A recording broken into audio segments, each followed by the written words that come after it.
My girlfriend always wants to stay in and watch Downton Abbey, but I want to go out and get a new girlfriend. I thought it'd be okay for me to have sex with other women because my girlfriend and I were on a break.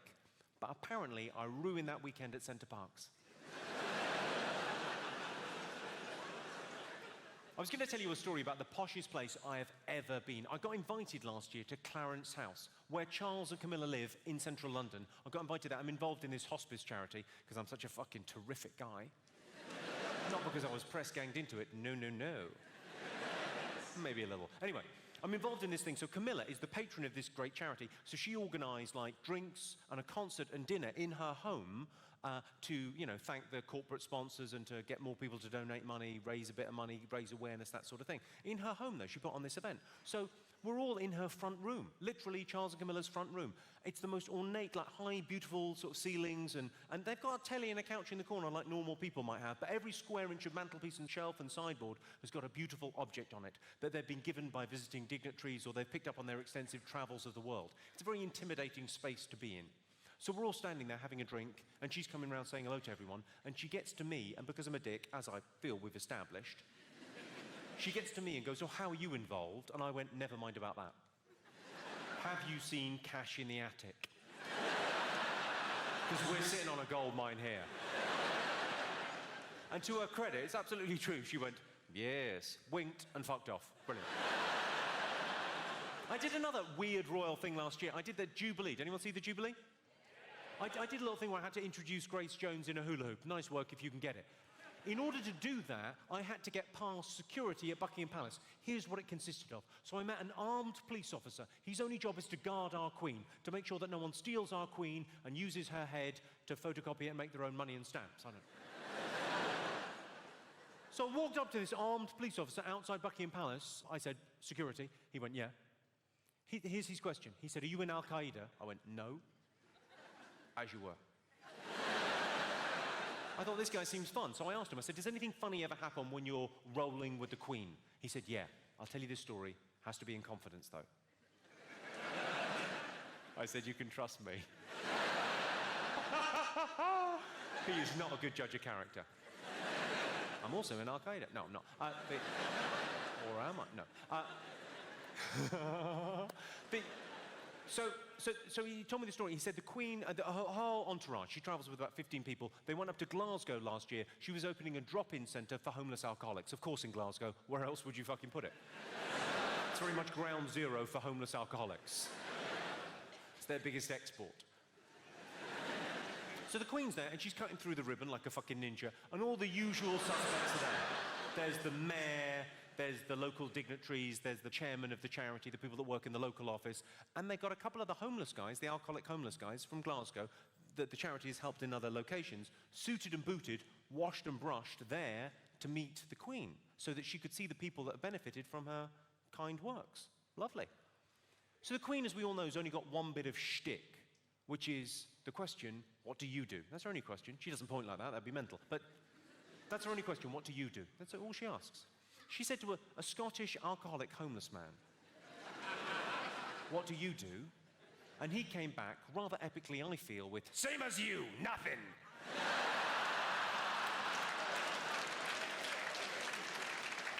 Apparently, she was fucking terrified.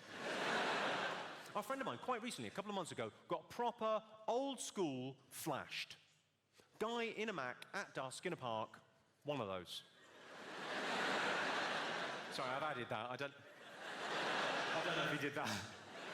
You would, though, wouldn't you? You'd give it a bit of cock slap. You'd probably treat her to the windmill, wouldn't you? Who are you in? Anyway, she got proper old-school flashed, and she shouted, "Rape!" I thought, don't give him ideas. Don't workshop it, you fucking lunatic. Has anyone in here been flashed? Yeah. Go on, what happened, madam? Is it a funny story or is it distressing? I was in a club and some guy flashed me. In a club? In a club and someone flashed you in the club? Yeah. Are you sure you didn't go off with a man in a club? I was kissing him, and I undid his zip and then he flashed me. Go on, what happened? Tell me the story. It was in the middle of the dance floor. Middle of the dance floor, and he was throwing some shapes, and one of his was... No, my friend told him that we were lesbians to get rid of him. So to get rid of the guy, your friend told him you were lesbians. That's how these two started, but then they liked it, so they stuck with it. Did that work? She said, we don't like cock. So sorry, so someone got his cock out in the middle of the dance floor in a club, and you went, oh no, sorry, we're lesbians. You could have just told him to fuck off. You're incredibly polite. I'll make up an excuse so he doesn't feel bad. I don't want the flasher to feel rejected. How nice are you? And has anyone else been flashed? You got arrested for flashing? Well, don't take it out on me.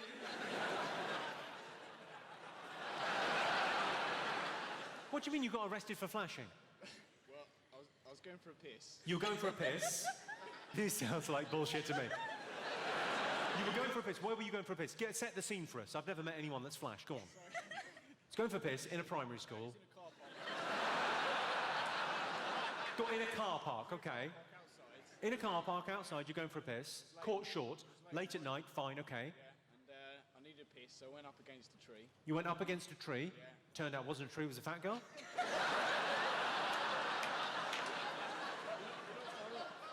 Go on, so you walked up to a tree to take a pee in a car park. This doesn't sound terrible. So far, I'm on this guy's side. Go on.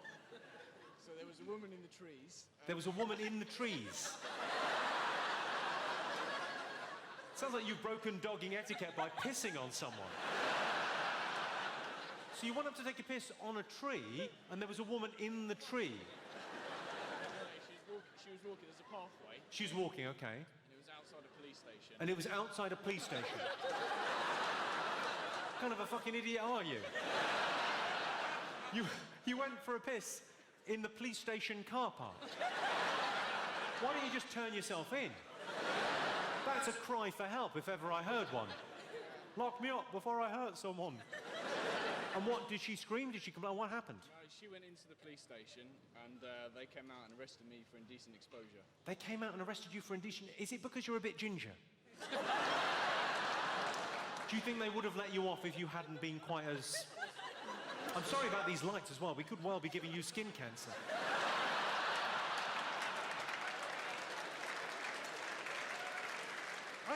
I think I'm on your side there. If you're taking a piss, that's not indecent exposure, is it? What do you think? Are we on this guy's side? There's one man, no. Stop pissing outside, you crazy fool. But because there was a woman in the other night with a story. She said, oh, I got flashed. And then she told me the story, and I wasn't sure. She said, I got flashed. I said, has anyone been flashed? She went, yeah, I got flashed in Disneyland. I said, I'm all ears. She said, I was in Disneyland, Florida. I was walking in past the hotels in Disneyland and into the park, and I looked up at one of the hotels, and a guy was opening his bedroom curtains, flashed me. I said, no, he didn't. You are a peeping Tom. My girlfriend wants a diamond ring, and the only reason I know that is it's pretty much all she fucking talks about. Let's face facts. The only way my girlfriend's getting a diamond ring is if the Vagazzles slips.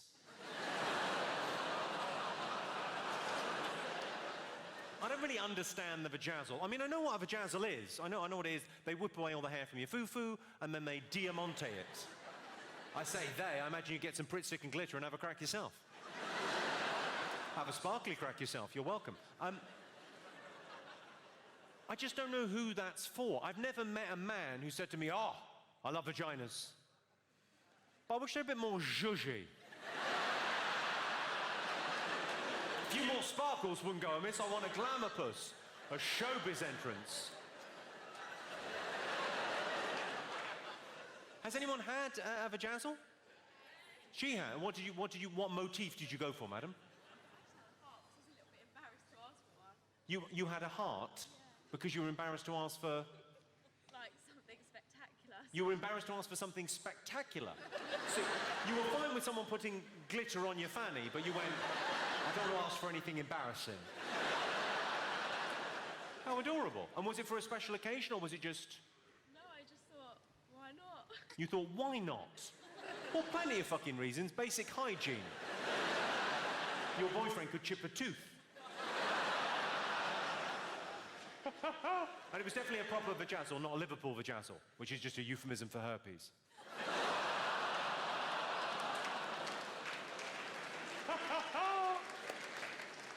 Has anyone else come across a Vagazzle? He has. Not hers, I hope. Go on, what did they have? Can't remember, it was my stag do in Vagazzles. You can't remember, it was your stag do.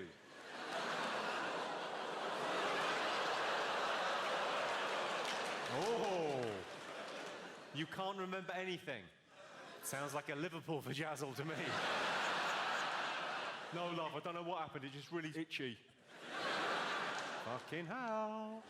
Obviously, I could never get a Vagazzle because I don't have a vajayjay, but I would consider glitter balls. You know, for a special occasion. On Encore, what jokes do you want to hear again? I'll tell you what you can do. If you've been in a relationship a couple of years and the sex is still fantastic, but it's got a bit routine, you know, you do the same things in the same order on the same night of the week or whatever, it's got a bit kind of predictable, your sex life. What you can do is the next time you're getting sucked off, pull out, come in Rye and then kick her in the shin. It's called the pirate.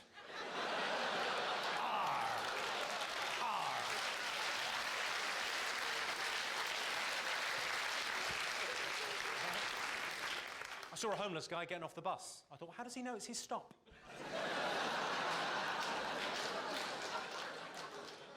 There's a guy near me sells the big issue who always goes, it's my last one, come on, if you buy this, I can go home. You've not got the point of this at all. I'm not in favour of ID cards for the very simple reason I don't know how we're going to pick them up at the post office. Hello, I've come for my ID card. Have you got any ID? I was in the airport. Those treadmills they've got are huge. They're much better than the ones in the supermarket. I get very self-conscious. Oh, speaking of special occasions, there was a couple in a couple of weeks ago at one of my gigs, 35 years married. I got chatting to them because I thought, well, quite an incredible thing in this day and age. Got chatting to them. I said, what did you get her for the anniversary? And he said, deep fat fryer. I said, well, what did she get you? And he went, chips. And they seemed thrilled with that arrangement. It got me chatting to people about what is the worst gift you've ever got? Birthday, anniversary, Christmas, Valentine's. What is the worst piece of shit you ever got?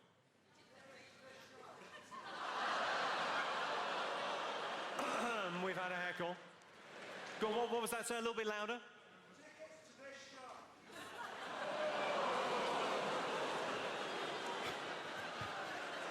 No, that's fine. Sir, what's your name? What, sorry? Toby. Toby, do you mind me sharing with the group? Thank you very much indeed, Toby. That makes it much easier. Because there's a heckle. It's quite a good heckle, quite a funny heckle. But we have to do a heckle put down now. God. I would love if I could just let it go, but I can't. There are rules. But you don't mind me sharing with the group, so it makes it much easier. We can go old school. What, sorry? Stop stalling.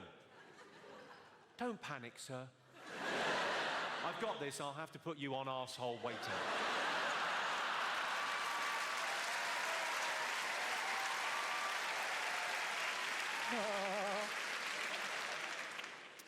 Toby's mum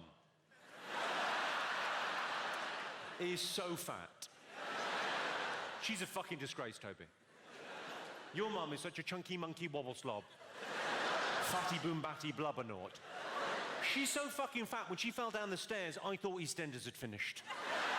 Boom, boom, boom, boom, boom, ba, ba, ba, bum.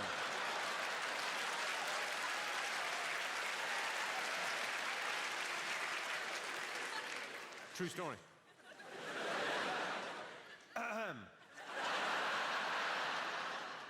You, sir. What did you say? What was it? Stop stalling? Yeah?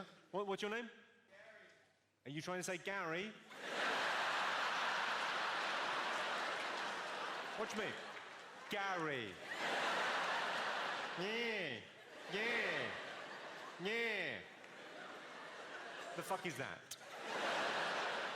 Well, Gary, if you want my comeback, you'll have to scrape it off your mum's teeth.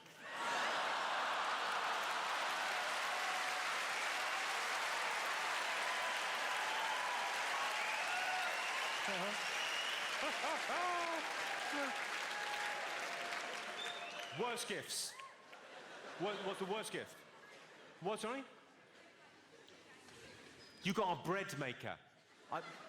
Your husband bought you a bread maker. What a fucking arsehole. No, I just hate the whole concept. Because bread makers, I mean, I spent like 200 quid on a bread maker. That's convenient, isn't it?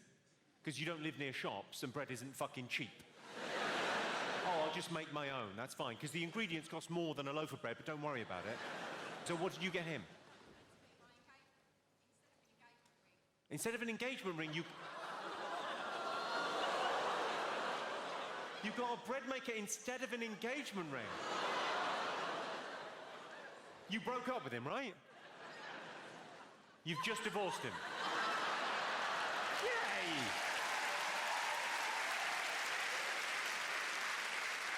Why did you go through with marrying him? I mean, that must have been fucking awkward in the office. Oh.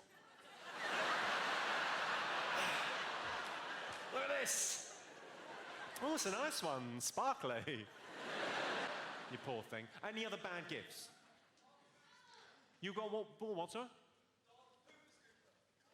A dog pooper scooper. Do you have a dog? At the time, yes. The fuck have you done with your dog, dude? What happened to your dog? You don't have him anymore. Oh, Toby's mum ate him.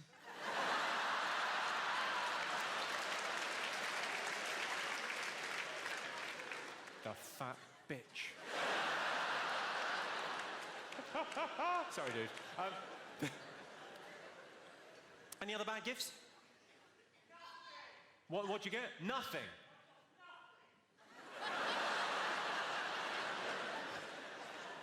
Jesus, listen to the bitterness there. I think there are worse gifts than nothing. So like women get bought Hoovers by their other half. And it's not just a shit gift, it's a bit of a dig. At least something in the house has got some fucking suction. Or you said you wanted a bag and a belt, that's got both. You're welcome. There was a girl in the other day for her 21st birthday from her nana. Now, nanas are mental anyway, but her nana bought her, gift-wrapped, beautifully gift-wrapped, an Argos catalogue. With £2 coins sellotaped to the front. Oh, pikeys. The worst one that I think a lot of people do, Secret Santa. Do you do Secret Santa at your work? It's a nightmare, isn't it, to get something good for under a fiver, under a tenner. I went out and bought a brawn moustache trimmer. She was livid. No pleasing some people, not like she didn't need it. The best gift is obviously anal sex. Not for a Secret Santa thing, that's a fucking disaster. But no, it is. It's better to give than to receive, and anal sex is the gift that keeps on giving, unless it stops giving, in which case it tears. Oh, too much? The worst one I think a lot of people have bought, gift vouchers. Who here's bought gift vouchers? What were you thinking? You walked into a shop and went, excuse me, could you help me? I've got some money here, this is accepted everywhere. Could you fix it for me so it just works in this one shop? For a limited time period, I should explain it's a gift and I'm a fucking idiot.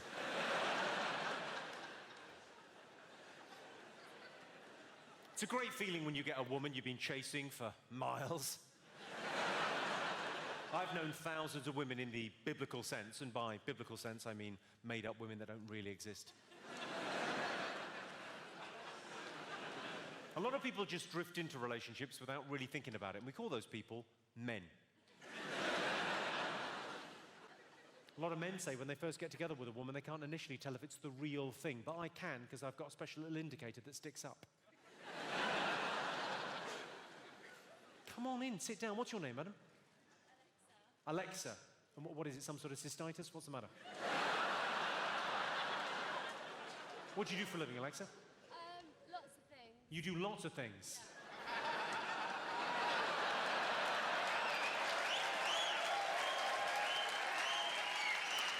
Yes, I think I've seen a card advertising your services. Are you new in town? Go on, sir. Don't let me guess. So, I'm an aspiring presenter. You're an aspiring presenter. Yeah. Ooh, Well, I'll say to you what I say to all aspiring presenters that I meet. I'll have an Americano, please.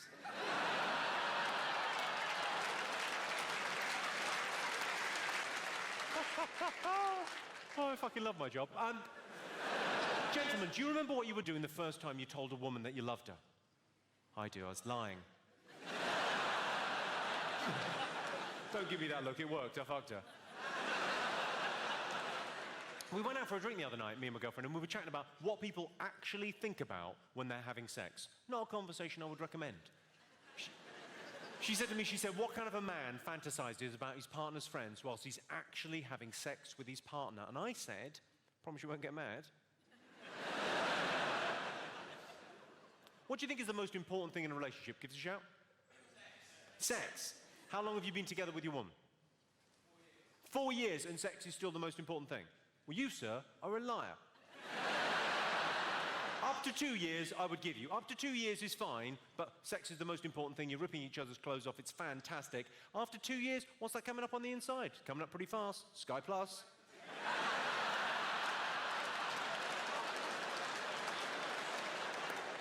Any other thoughts? Most important thing in a relationship? Trust. A lot of ladies saying trust. Any other? Cricket. Cooking. Cooking's the most important thing. Are you the guy from Quantum Leap? Have you just got here from 1970? Cooking's the most important thing in a relationship. Have you ever become engaged by awarding someone a bread maker by any chance?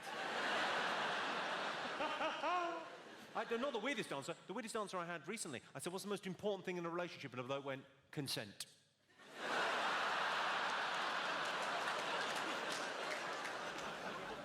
But I'm what's referred to as a gay-friendly act, you know? I'm a gay-friendly act. I was asked last November to judge Mr. Gay UK. I said it would be my pleasure. He's against nature and against God, and he's going to hell.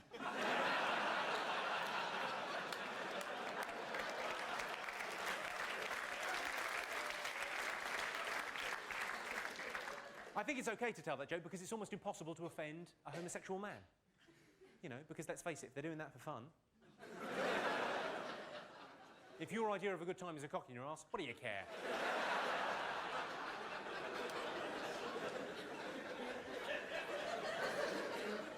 We've all thought about gay sex, though, haven't we? You've thought about gay sex, haven't you, sir? No. You haven't thought about gay sex. You just leapt in there and fucked him. Well, I admire your honesty, sir, and your bravery.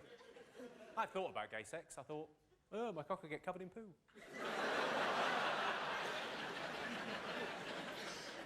You're sniggering. What's your name, blonde lady?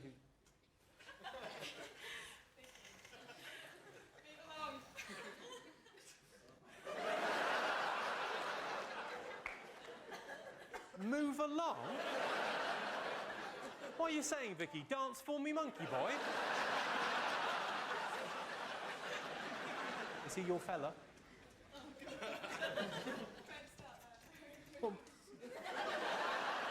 Well, what do you mean? He's either your fella or he isn't. Is he your fella? Yeah. Sorry, she's saying yes, and you're saying no, and you've gone really red and you look really embarrassed. They're fuck buddies.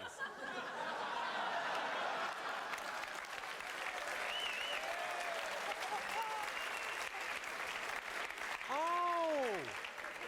I see what, how very modern.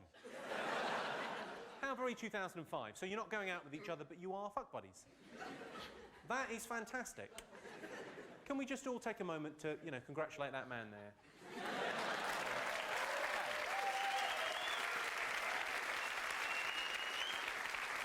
A lot of work has gone into that. A lot of work has gone into that. He's had to buy a Cosmopolitan for a couple of years. Sorry? My parents are going to watch this. And they'll know that you're a dirty little hussy.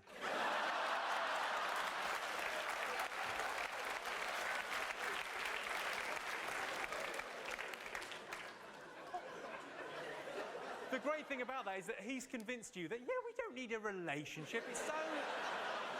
It's so old-fashioned. I should be able to sleep with whoever I want to sleep with. And so should you, as long as it's just me. When I say... There must be something else going on. Yeah, there'll be a lot of jokes. It's not every day I get to talk to a slag. Come on. Now, I don't know where the mark is until I overstep it. That's my... You just did. That is juvenile. That, sorry, for those of you that didn't see that, it'll be on the DVD. Available at all good car boots. Vicky's response to that, yeah, she's been called a slag at a show.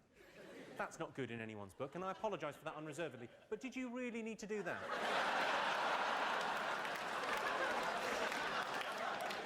God bless you. I was doing a gig a couple of weeks ago. I got talking to a girl down the front and asked her where she was from. She said, I'm from outside Birmingham. I said, really? So am I. What part of Birmingham aren't you from?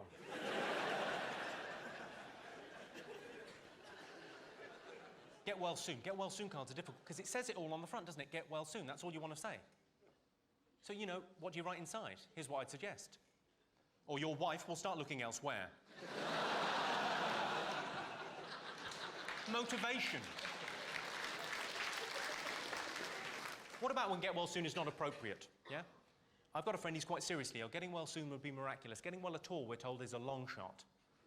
But there was nothing for me in the card shop. I had to make my own card in the end. I went with die with dignity. He's a funny guy. I think he'll see the funny side. And if he doesn't, it's not as if I have to avoid him for long. World's best dad.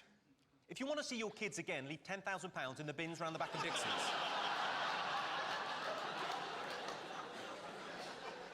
Congratulations on your results. Negative, who'd have thought?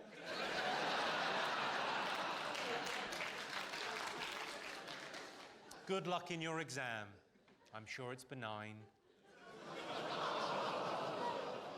I know you think that's offensive, but it's not when you compare it to this. I know nothing's happened yet. It's a card. On the front there is a girl throwing her hair back, clearly having a brilliant time. She's 16. It just says, you're 16.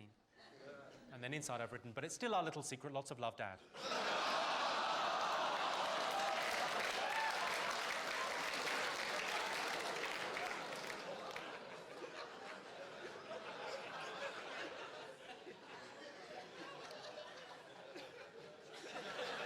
Congratulations, you're 18. Stone, nearly at your target weight.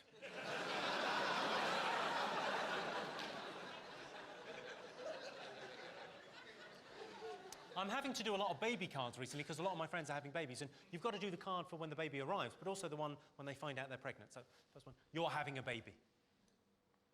Thank fuck for that. I thought you'd been getting fat. You're having a baby. And that's final. Yours, the Catholic Church. Oh, they're sticklers for that kind of thing. It's a girl. Better luck next time. Lots of love, the Chinese.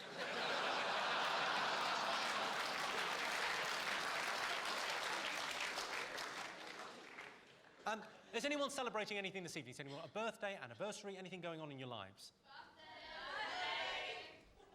Birthday! Are you sextuplets or something? What? Who's got a birthday up there? Hi. How old are you? 17? Great news, I'm not going to jail. So you're 17, what, today? No, March. March?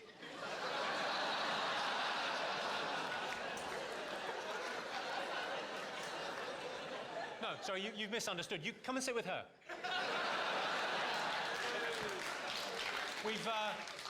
We've all got birthdays at different times of the year. When someone says, do you have a birthday, they tend to mean now. They don't just mean, were you born of woman?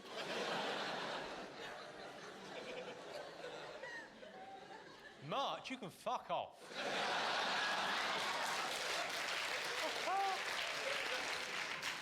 What do you do? I go to school. No, I meant socially.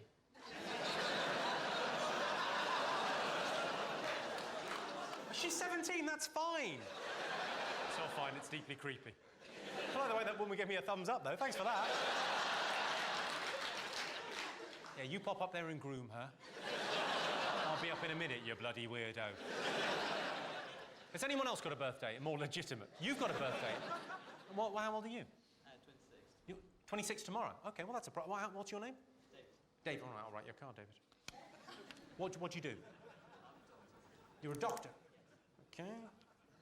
Happy birthday, David. My wrist, what's happened? How annoyed are you at that? Everyone you've ever met. I've got a terrible rash on my cock. I'm joking, it's not terrible, you'll be fine. I'll wear a condom, there won't be a problem. I'm joking. I'm not going to wear a condom.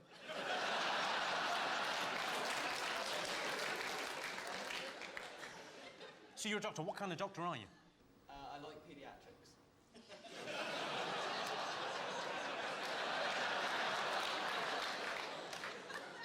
Well, I can't say that I approve, but I admire your honesty.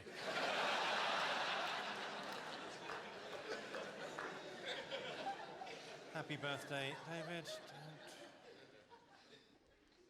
I've written in big, don't touch them. Just a little reminder. There you go, there's a card. Happy birthday to David. Let's give him a round of applause. Happy birthday.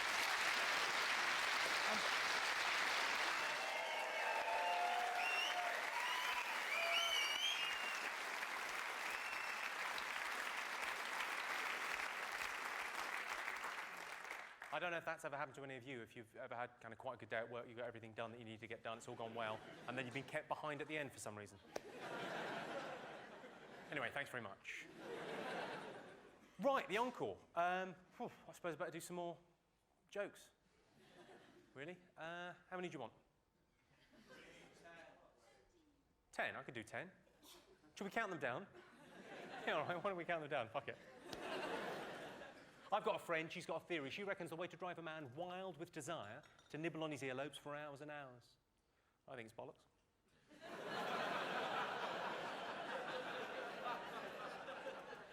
One. Hang on, all together or not at all? One. Oh, we've got to do this 10 times now. I've talked myself into a corner. Right. How annoyed would you be if you got home and your partner said to you, I've got HIV? I'd be fucking livid. It's H. I like to try and see the silver lining. I see the world through rose-tinted glasses. I think it's because of this job. Even something as awful as the AIDS epidemic, I like to think of AIDS, in my little head, as a massive game of gay it. Gotcha! Chase me. Sorry, I don't want to sound homophobic. All homosexuals are fucking arseholes.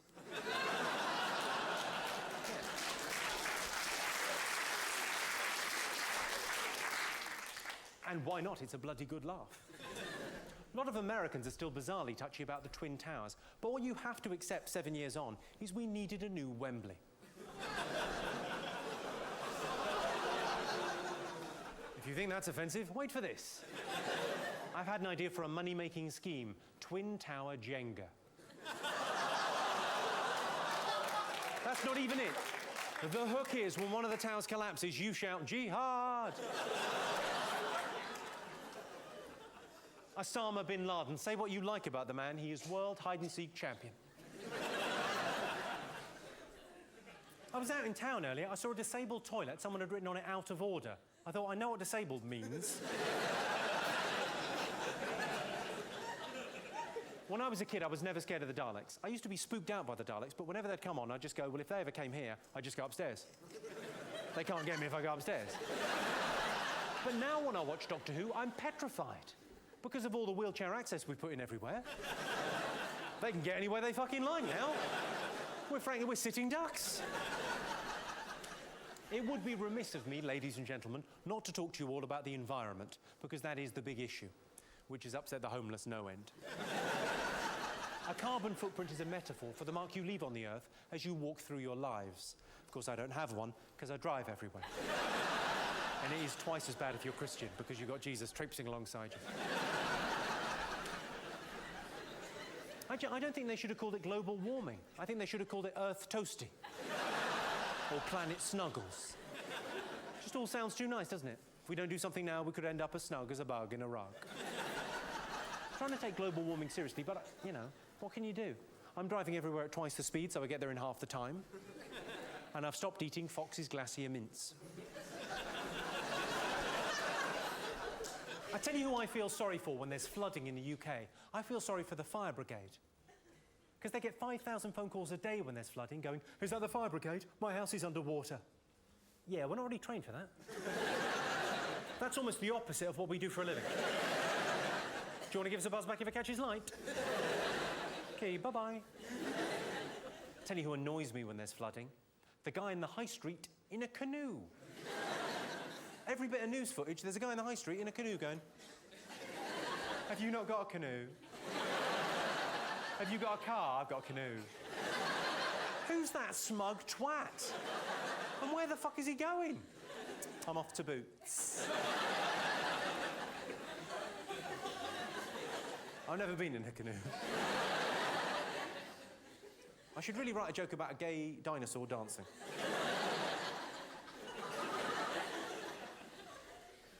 Women usually take care of contraception within a relationship, but some men do, and they're called dads. I'm not sure about abortions being available 3 months into pregnancy. I think they should be available right the way up to GCSEs.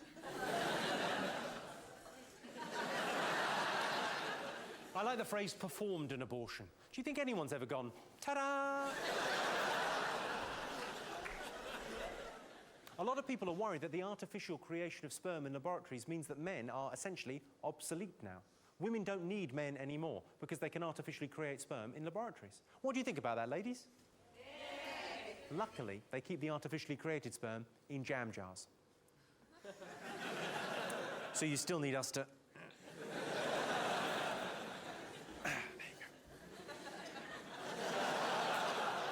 I'm not sure if that's exactly how artificial insemination works. But you get the gist. There's nothing rude about gist. You're making your own jokes now. My girlfriend said to me recently, "We can't have sex, I've got a headache." I said, "I'm going to be right at the other end." "Do you want to get back to me if you get a pain in your vajayjay?"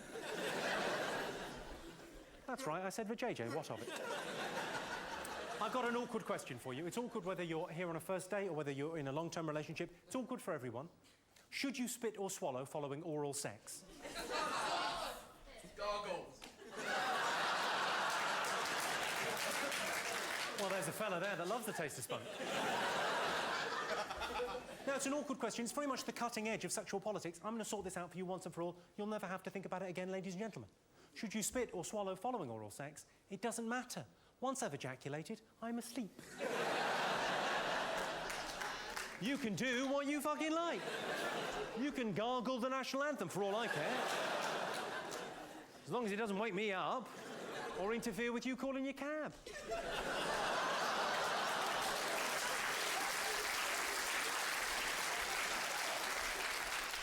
I'll let them look at that, please. Sorry, that was misleading. She swallowed. That was a deaf girl I was fucking.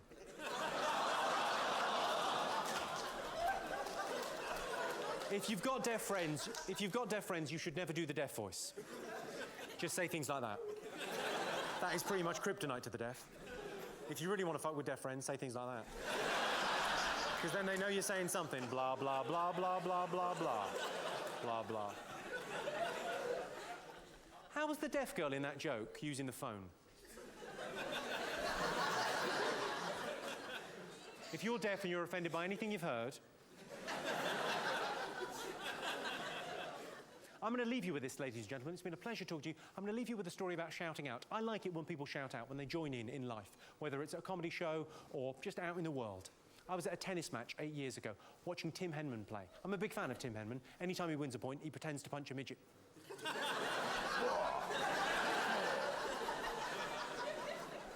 Are there any midgets in? I didn't see you, but then that is part of your charm. This guy behind me in the stalls shouts something brilliant now. He waits until Tim Henman's walking in to have his little drink of barley water. You know the way they do. They have about 10 games, they go, little drink of barley water. Lovely. So he's just walking in to have his little drink, and this guy shouts, Tim, Tim, there's a bit of shit at the end of your racket. And he looks. And the bloke goes, not that end. Jimmy Carr, thank you very much indeed. Cheers. Thank you. Cheers. Thank you very much. Cheers.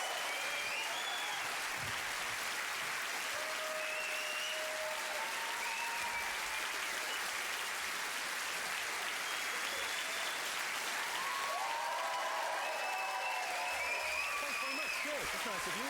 Thank you. Thanks. Good. It's a brilliant job, this. It's lovely. You spend an hour and a half talking to people, telling them jokes, building up this reservoir of goodwill. But then you're expected just to fuck off. It's a bit weird. With your permission, I'd like to piss away some of that goodwill. Yeah! On an unpleasant joke. You know, sometimes I'll tell a joke that's a bit edgy, and I feel as an audience you go, oh, that's a little bit close to the... Go on then, you. What are you like? I'd like to tell one now that'll make you go... Oh... Would you like to hear it? Yes! Well, it's a joke about love.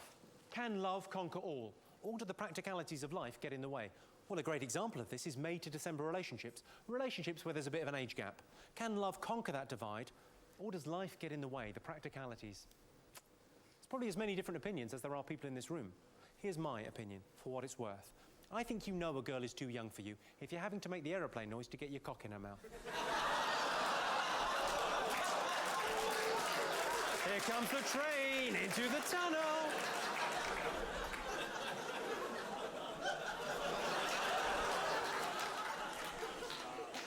There's three things I liked about that joke. Firstly, I like the fact it's a bit edgy. I like edgy jokes. It's about as edgy as I'd want to be. Second thing I like about it, next time you're being intimate with your partners. I know you're sat there thinking, I think he's a bit too mature for that. He's thinking, ba-da-da-da, da-da-da-da. Third thing I like about that joke, probably later on tonight, maybe tomorrow or the next day, someone's going to say to you, oh, you were at a comedy show. Tell us a joke. I guarantee you that is all you're going to be able to think of. And you'll fuck it up. I was fucking a child in the face. You were what, you fucking maniac?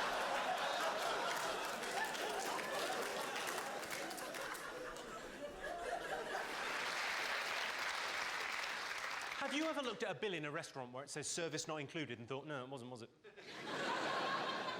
I was staying in a hotel last week. I came down for breakfast. I said, I'll have a continental breakfast, as is my wont. The waiter said to me, what room are you in? I said, it's the dining room. Sex is always better in hotels. Have you noticed that, ladies and gentlemen? Sex is always better in hotels. Why is that? Is it because it's with a hooker? Because you don't have to what, sorry? Clean the sheets. Because you don't have to clean the sheets.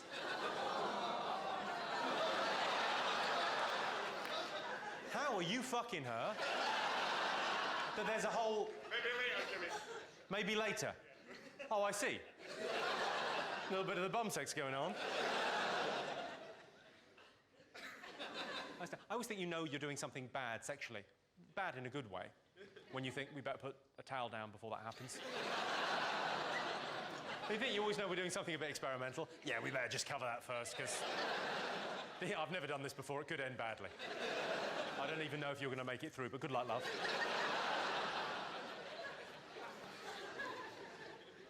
Do you think strippers get home after a hard day undressing and think, oh, more work?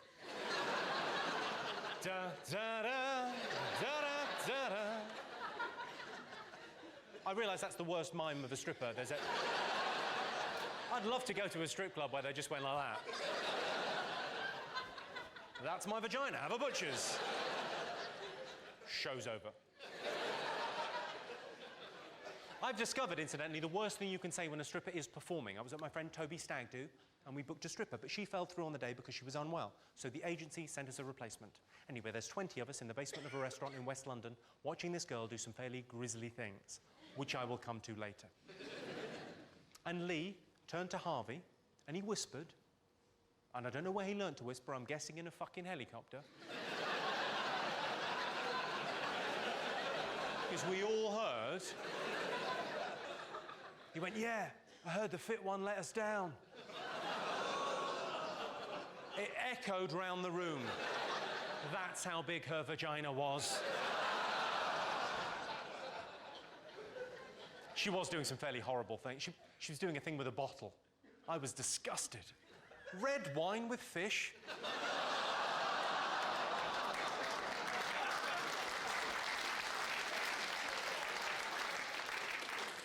I once went out with a girl who was so fat, it felt like I was two-timing her. I'm joking, I didn't go out with her. The big problem they talk about these days is childhood obesity. They talk about that all the time, childhood obesity. And they say these kids are greedy. They're not greedy. They've just got slow metabolisms and very fast, cheap-eating hands. There are 1 million obese children in Britain today. Do you realise if they all jumped up and down at the same time, they might lose a little bit of fucking weight? I worry that these obese children are sending a very mixed message to our paedophiles. Sure, they're easier to catch. But who wants to fiddle with a fatty? The sex offenders register. I'm not even sure they should be in school.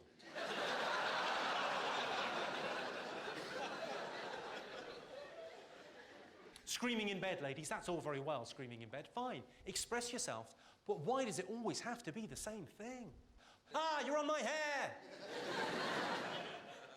Well, maybe if you got a Brazilian, this wouldn't happen.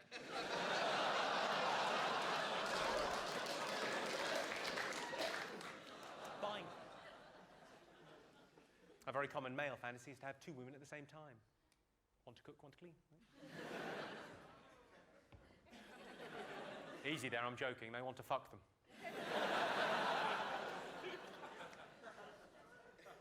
I live quite near a special needs school. There's a sign outside. It says, slow children. I thought, well, that can't do much for their self-esteem. But look on the positive side, of course, they can't read it. Now, I'm afraid that's almost all I've got time for this evening, ladies and gentlemen. There's just one thing left that I'd like to do, which is go through some Jimmy Carr merchandise, if we could just lock the doors. I've gone for some comedy T-shirts, which I'd like to show you. They're just up here. You know, the comedy T-shirt, it's an underutilised medium, in my opinion. Hang on. What? It's a perfectly normal thing to do. Sell a bit of wear, you know, the Rolling Stones do it, why not me? This is the first one that I did. It's, I'm stupid, what do you think? It says I'm stupid, so you can wear it, and the person next to you... You know, it's got jimmycarr.com on the sleeve, I'm stupid. On the back it says, the National Association of Special Needs Carers.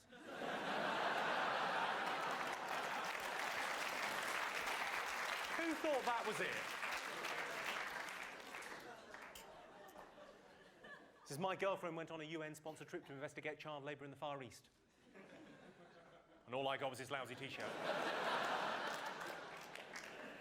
See, there's a very serious issue there. Children as young as 10 are working, you know, 80 hours a week in sweatshops in the Far East, stitching trainers. I wouldn't mind, but it's the workmanship that suffers. This one's rather predictable, but it's kind of fun as well. It's the Christian Alliance Against Bad Language. Can fuck off. Got another religious one now, but for a reason. This is the best-selling T-shirt ever in the world. Jesus loves you. It's the most popular T-shirt ever. Jesus loves you. He's not in love with you. I was going to go for he's not fussy about looks. I thought no. Incidentally, if we're all God's children, what's so special about Jesus?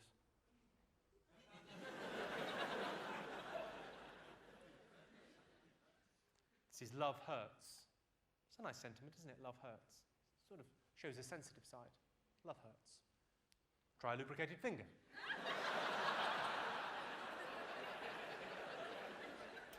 This takes a little bit of explaining. It's True Love Waits is the slogan. It's the slogan of the Promise Keepers. They're an organisation in America that believe in holding on to their virginity and chastity until marriage. Britney Spears was a member. I think there's some footage of her leaving on the internet. Anyway, their slogan's True Love Waits. I thought, True Love Waits is such a lovely slogan. It deserves a T-shirt. True Love Waits.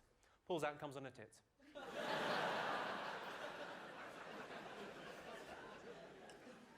Well, I imagine you're getting the hang of this by now, so, you know, try and guess this one. It's see no evil, hear no evil, speak no evil. What do you think?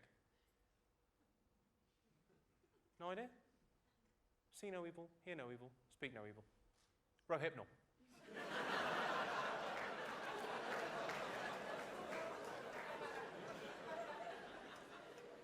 Actually, there was a story in the paper earlier this year. There was a story about an Englishman arrested in Ayia Napa for taking advantage of 3 girls by putting Rohypnol in their drinks. What's the world coming to? In Ayia Napa. You're telling me Rohypnol is now cheaper than 3 Bacardi Breezes?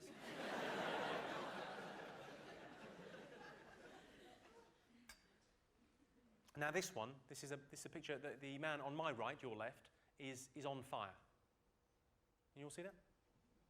He's on fire. Special Olympics torture arrives. I did briefly consider the phrase flame retarded. I thought, no. Let's not get out of hand. Well, what's the longest someone's been married? 2 days. 2 days? Who's been married for 2 days? You got married on? Friday. On Friday? Well, congratulations. Well done you.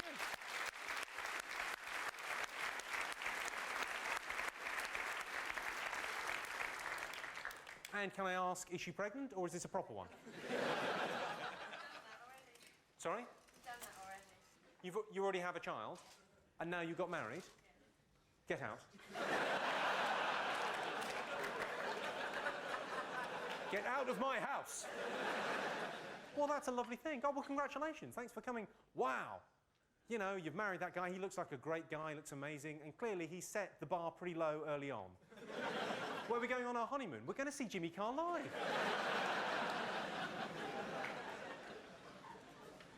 Well done. You know, good luck with it, is all I'm saying. Good luck. Because we all know 1/3 of marriages end in divorce. I don't want to put a damper on things, but 1/3 of marriages end in divorce, and they're the lucky ones. The others are dying. I'd rather go to jail than get married. I have thought this through, by the way. I'd rather go to the jail than get married. But, you know, if you murder someone, that's the worst thing you could do. You murder someone, you get a life sentence. You're out in 12 years. Hey! Whereas this, life means life. And in your average marriage, as opposed to prison, there is significantly less anal sex. See if you think this is romantic. Really, I'm asking the ladies. Do you think this is romantic? I've got a friend, she's getting married at the end of the summer, and her fiancé has designed the wedding ring. He's quite a talented artist. Picked out the diamond when he was down in South Africa. Quite a talented artist, done sketches, taken them to a jeweller in Hatton Garden who's putting the whole project together for him. That's romantic, isn't it, ladies? Yes. Yeah. I think it almost makes up for the fact that she's clearly marrying a homosexual.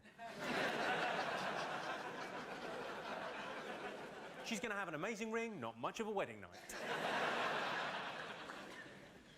I imagine it'll be something along the lines of, "Come to bed, darling. I'm just going to walk the dog in the park. We don't have a dog. I'll be in the park."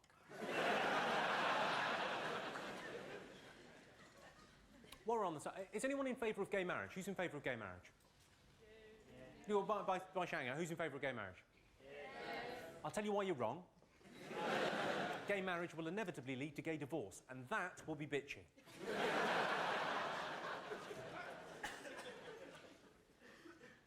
I'll tell you what happened to me recently. I was having a meeting in Mayfair in London, walked out of the restaurant where we were having the meeting, and I bumped into a guy selling the Big Issue. About 22, 23 years of age, and I got talking to him. I bought the Big Issue off him. I buy it, I don't read it. I don't mind the Big Issue, but, you know, magazine for the homeless, there's not one advert for a flat. They're not trying, are they? Anyway, got talking to this guy, asked him what was going on in his life. He said, "I'm looking for somewhere to live." I said, "Right. We're in Mayfair. Did you not play Monopoly when you were a child? You want to get yourself down the Old Kent Road, mate? It's not just an expression. Beggars can't be choosers." I've got a cautionary tale for the men in the room. This concerns, you know, the kind of ability that men have got to say something immediately. They don't think about it, just walk straight out. Or didn't know I'd said it. They kind of think it and then talk at exactly the same time. This happened to 2 friends of mine, Dave and Susan. They've been going out for years and years and years, 10 years, since college. Susan went home for the weekend to see her parents. They had Sunday lunch together, they got a little bit tipsy over lunch. Nothing the matter with that, you would think. Lovely. All the way up to Hull to see them.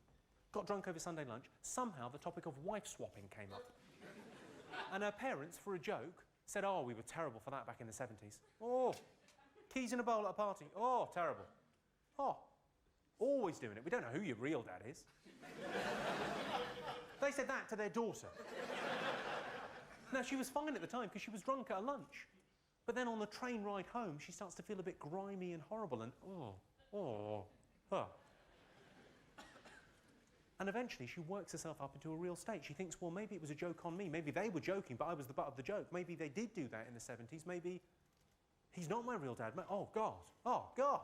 She got into Dave, and of course what Dave should have done is taken her in his strong, loving arms. Hey, it's just a silly joke. I'll pop the kettle on, I'll make you a cup of tea, I'll run you a bath. Shh. That is what he should have done. But that's not what he did, that's not what he said. What he said, without skipping a beat, I've killed an African child. But what he said, without skipping a beat, straight away, who got your mum?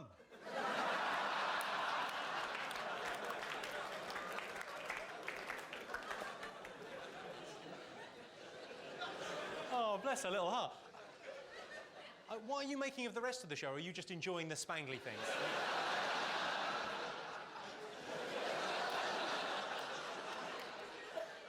I've always liked swearing. I'm a big fan of swearing, especially sort of middle-class, polite swearing, the sort of swearing parents do in front of the kids to pretend they don't swear. Terms like effing. We all know it means fucking, but it's a nicer way of saying it, isn't it? I've got a story about this. I was at a wedding with my friend Craig. He's Scottish. He swears a lot. Actually, I don't need to say both of those things. Anyway, we're all suited and booted at this very posh wedding on our very best behaviour. He leans across the table. He says, "Pardon my French." I thought we're in trouble here. I happen to know you don't speak French. You barely speak English. He says, "Pardon my French, but we all know Paul is an effing cunt."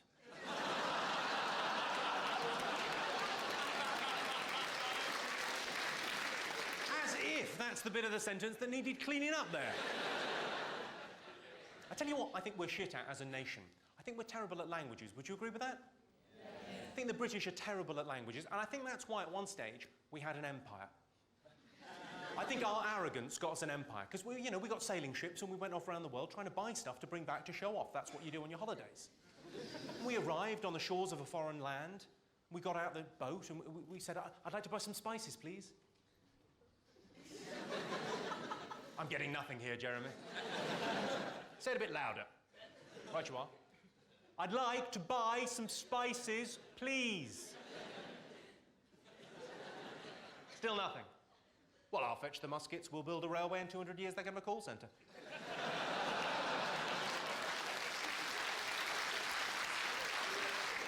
Very much an abridged version of empire, but that's what happened. I've got another story about how bad we are at languages. I was doing a bit of material last year about the rioting all over Paris. French people rioting, it's funny.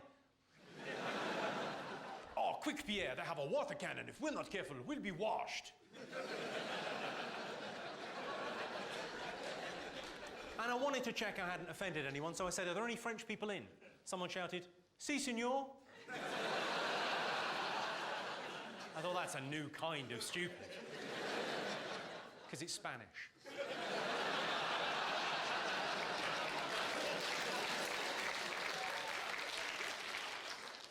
My favourite story of the last year concerned an Oxford student. He was walking home late one night and he sexually harassed a police horse. Not like that. That'd be my favourite story ever. But he was walking home late one night and he called the police horse gay. That was his crime. Now, if ever there was a victimless crime, that's it, calling a police horse gay. For a start, there's nothing the matter with being gay. Secondly, it's a horse. It can't understand. Thirdly, even if by some miracle it could understand, I think the horse would be okay with being called gay, because I think a horse would be fairly sexually self-confident. I mean, for a start, it's hung like itself. But the policeman didn't let it go. No, he got off the horse, he arrested the young man, took him to the cells overnight. In the end, he was fined £70 through the courts for calling a police horse gay. I wish I'd been his lawyer. I would have got him off. Because in his defence, the horse was standing naked on all fours in the middle of the street.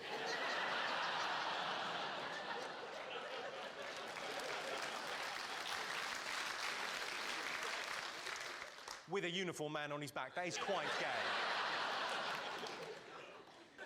You're gay, right? Come on, you're so far in the closet, you're having adventures in Narnia. Don't get the wrong idea, I thoroughly approve. It's a lifestyle choice. The wrong choice. No, No, but if God didn't approve of homosexuality, you would have sent some sort of plague to wipe them out. Oh, easy. If anyone's offended, can I refer you to my earlier comments where I said I don't believe in God, and then respectfully request you fuck off. Yeah. Do you all like drinks and sweets, yes? Everyone likes drinks and sweets. Do you sometimes get annoyed paying regular prices for sweets? Do you wish you could pay 2 or 3 times as much for exactly the same Maltesers? Because if you do, you are in luck. We're about to have an interval, and this venue is about to rape you. I'll meet you back here in 20 minutes for more jokes. See you then.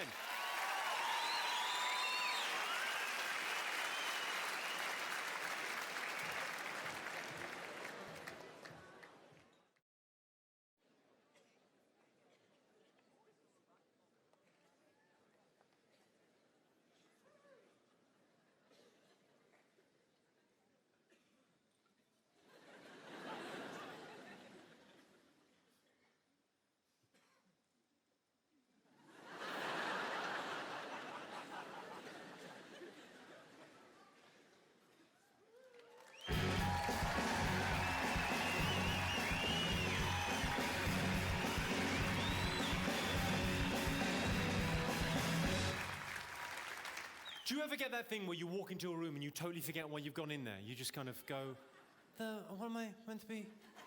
Do you ever get that?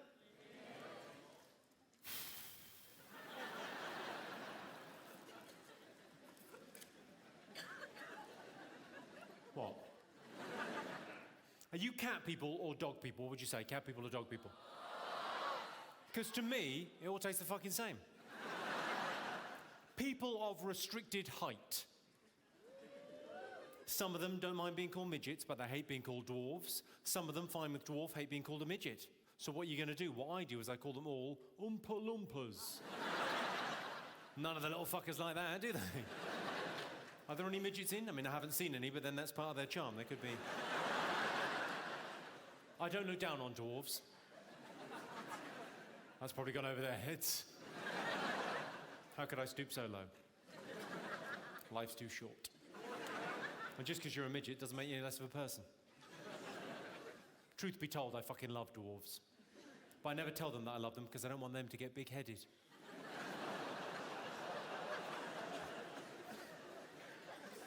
A lot of people say women get more attractive after a couple of drinks, but I think they lose a lot of their charm vomiting and pissing in the street.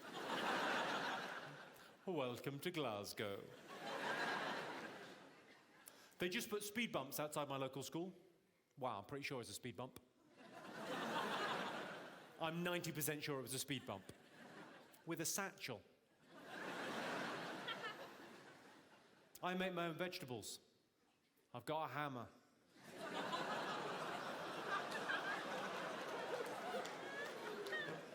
Is it wrong, Glasgow? You be the judge. Is it wrong to call the disabled seating area of a theatre the Cabbage Patch? Is that wrong?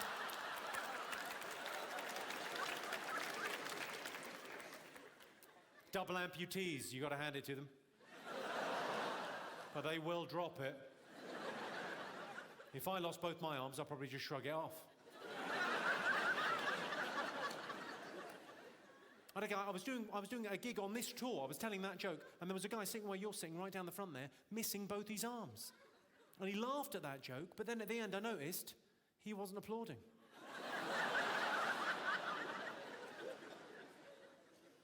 You know that moment when a girl locks eyes with you across a crowded room and says, "Yes, Your Honour, that's the one."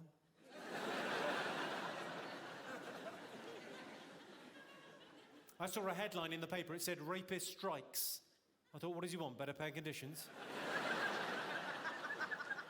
He's outdoors in the park, he's on flexi time. Talk about your job satisfaction. What have we got, unionised sex offenders now? What do we want? Get in the van.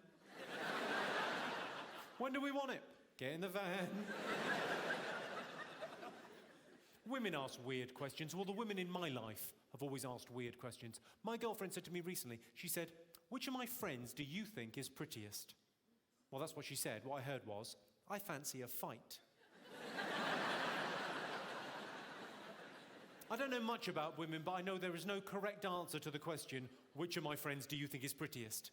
there's nothing I can say that she'll go, oh, good. Yeah. And there's going to be trouble, so I thought, well, I might as well be hung for a sheep as a lamb. So when she asked, which of my friends do you think is prettiest, I said, well, Karen is pretty, but Susan does that thing with her tongue. Talking during sex, Glasgow. Where do you stand on talking during sex? I think there should be very strict rules on talking during sex. Rule number 1, don't. Rule number 2, shh. And those are the rules. My girlfriend talks during sex. I don't mean sexy, dirty, filthy talk. I'd love that. That'd be awesome. No. She says the most mundane shit you've heard in your life, mid-coitus. That means whilst fucking. The thing you do for chips.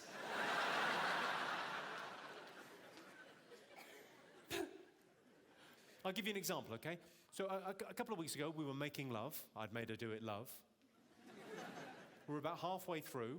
Well, we were nearly finished, truth be told, but she didn't know that. I was actually, and she said, where did I leave my keys? I said, well, they're not in your vagina. I've had a good route round. I was sure I would have noticed something. I'll check your bum. She said, you will not. No one's birthday. So I've come up with a way of dealing with this, okay? I could just say to her, could you not say mundane things during sex because it sort of kills the mood for me, sort of ruins it, you know, kills the moment. I could just say that, but that would be literally no fun at all. So what I'm doing is whatever she says to me, no matter how mundane, whatever she says to me during sex, I try and make it sexy. Set myself that challenge. It's a lot of fun. I'll give you an example. She said to me a couple of weeks ago, she said, the recycling's coming tomorrow. Well, more accurately, she said, the recycling's coming tomorrow. So I said, the recycling's not the only thing coming tomorrow. Yeah, I'm gonna separate your paper and plastic. Doesn't really mean anything. That's my sexy voice, by the way. I've kind of gone for a 1970s blaxploitation New York City voice, because then you can say things like, I'm coming. If I just use my voice, I've just got to go, I've arrived. Has anyone heard anything more mundane than that during sex? What's the most mundane thing? Hurry up. Hurry up. What was that? These chips are cold.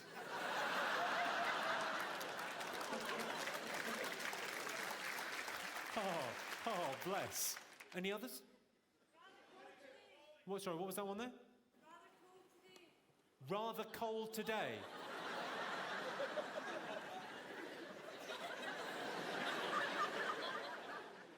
Cool today.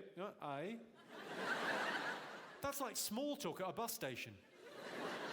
I suppose we're in Glasgow. It could well have happened at a bus station. I got the little... Oh, yes.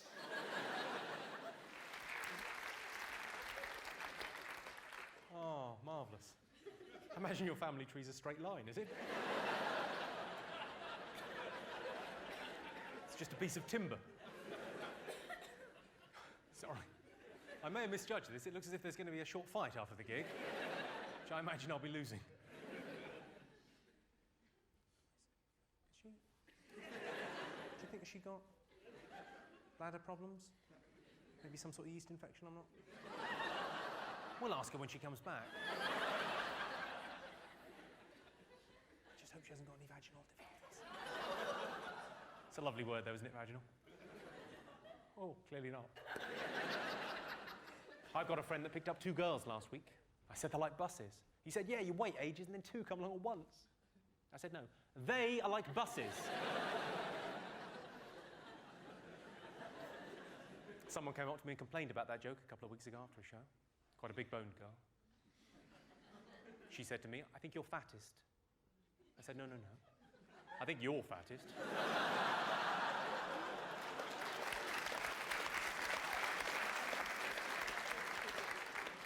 Someone calls Admiral Insurance every 6 seconds for a quote.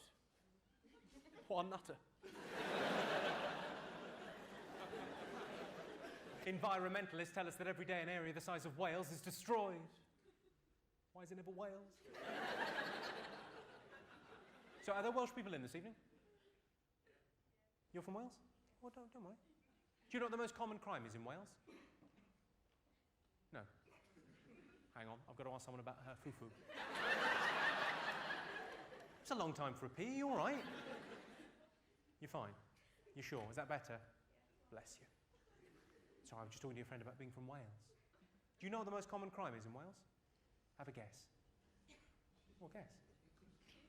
Sheep shagging? Well, that's rather insulting, isn't it?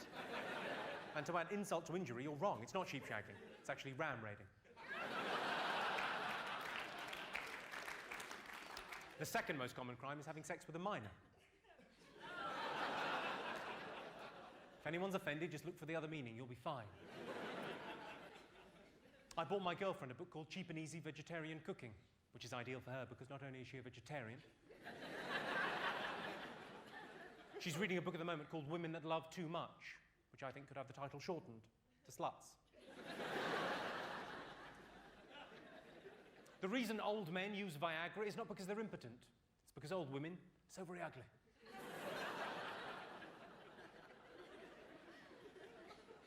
When it comes to the environment, it's not us, but our children and our children's children that will pay for our mistakes, which is a relief.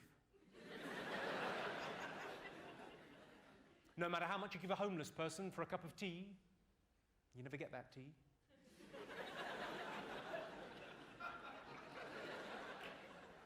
Throwing acid is wrong in some people's eyes. I went up to the airport information desk. I said, how many airports are there in the world? She said, I don't know.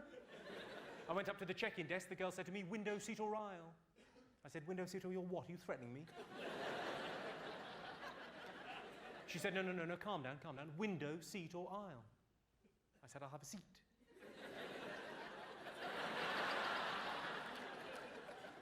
I bought one of those round-the-world air tickets, £1,200, amazing value. 37 hours later, I arrived back at Heathrow. I was doing a gig a couple of weeks ago. I got talking to a girl in the front row. I asked her her name. She said, it's Pataka. I said, that's an unusual name. You don't hear that every day. To which she replied, actually, I do.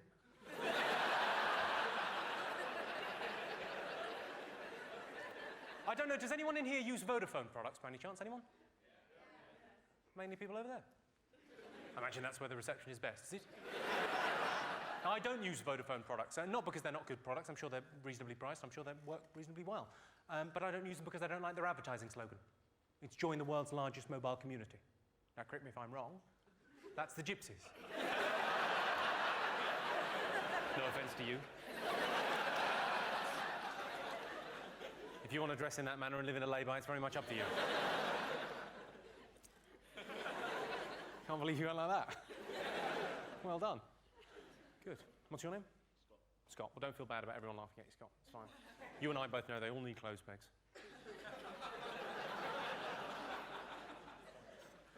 Oh, yeah, there'll always be work for people like Scott to avoid. My father used to say, whatever doesn't kill you makes you stronger. Till the accident.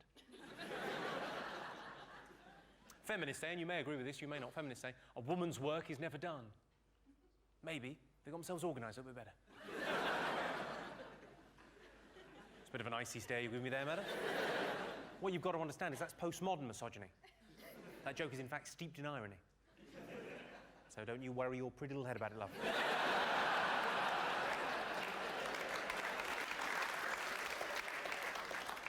I had one of those serious relationship conversations the other week with my girlfriend where she sat me down and talked at me for about 6 hours. I hadn't realised until then that when a man says he is spoken for, that is quite literally what he means. She said to me, Jimmy, we're at a crossroads in our relationship. Down one road is hard work and commitment, but ultimately, happiness. And down the other road, well, the other road is a dead end. And I said, that's not a crossroads, that's a T-junction. Are you all right in the back? Excellent. It's nice to hear that, because often when I go to comedy shows, and I go to them all the time, I love coming out to see live comedy. The thing is, though, if I'm sat right at the back, I'm a little bit disappointed. I always get my ticket and go, oh, for fuck's sake, I'm fucking miles away. But there are, of course, advantages to being right at the back. You get more of a sense of theatre, of people coming together and sharing a sense of humour. What a wonderful thing that is, the great British music hall spirit. And also, if you're... You look like some kind of surfer dude. What's your name? John. John? Where are you from, John? The United States. Well done. John, do you know the difference between a British soldier and an Iraqi soldier?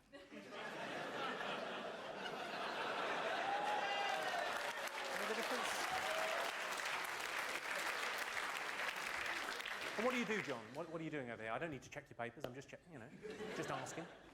I'm a college professor on vacation. You're a college professor on vacation.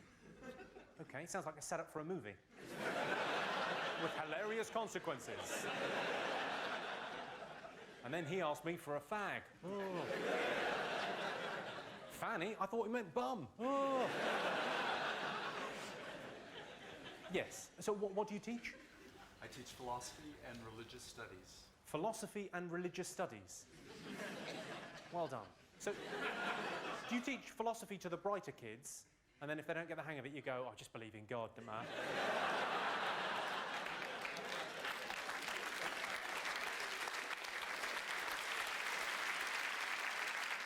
Well, I'll tell you why I've asked you all to come this evening, ladies and gentlemen. I'd like to talk to you about men that like obese women. I'm not talking about men that like women with a fuller figure. That seems entirely normal, natural and right. More cushion for the pushing, as I believe people say. I think that's the expression. No, I'm talking about men that like women who can't leave the house fat. So, I'm not talking about anyone in here this evening. Unless, in order to get out, someone had to cut the side of the house off. And there was some sort of winch involved. I'm not talking about people with water retention. I'm talking about people with cake retention. People that tell you they've got a thyroid problem. You say, oh, really, a thyroid problem? What are you taking for that? Pies?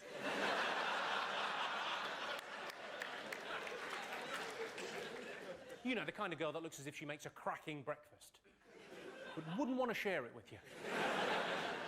I saw a thing on TV the other day, actually. It was on one of these kind of makeover shows that were on during the day. They did a makeover on a girl. She was 34 stone. It's like rearranging the deck chairs on the Titanic. I say a makeover, they gave her a fringe. Is that really going to turn the corner for a girl like that? That's what I'm asking. I don't think it will. I can't imagine a scenario where a guy, he's drinking in a bar, he looks across, he sees a girl, she's 34 stone. Be tough to miss her, let's face it. He thinks to himself, she's a little bit big for me. Goes back to his drink. Meanwhile, the makeover team are in. Snip, snip, snip. He looks back, he thinks, actually, I would. It's the excuses that get me. The excuses are amazing. The camera adds £10. Stop eating fucking cameras. Have you ever done this? Have you ever been driving along and you've hit a rabbit? The worst thing is the noise. That horrible, familiar sound of a hammer hitting a rabbit.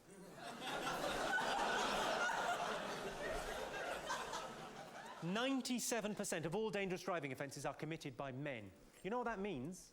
It means 3% are committed by bloody women drivers. You know who you are, you're a fucking menace. I don't think speed cameras are fair. Who's with me? Yeah. I can't see how they're fair. If I'm driving home from this gig at 12 midnight, yeah, and there's kids playing in the street, they've got bigger problems than me. Well, not anymore, they haven't, but let's say I'm driving home from this gig, 12 midnight, let's say I'm doing 40 in a 30 zone, I get flashed by one of those cameras. How is it fair that my girlfriend gets 3 points on her licence? That doesn't seem fair to me. She's already got 12 points. She's going to have to go to jail. Have you all seen that incredibly powerful commercial on television where the child morphs back to life, having been run over? Incidentally, that's why you're not allowed to leave the scene of an accident. You missed the best bit.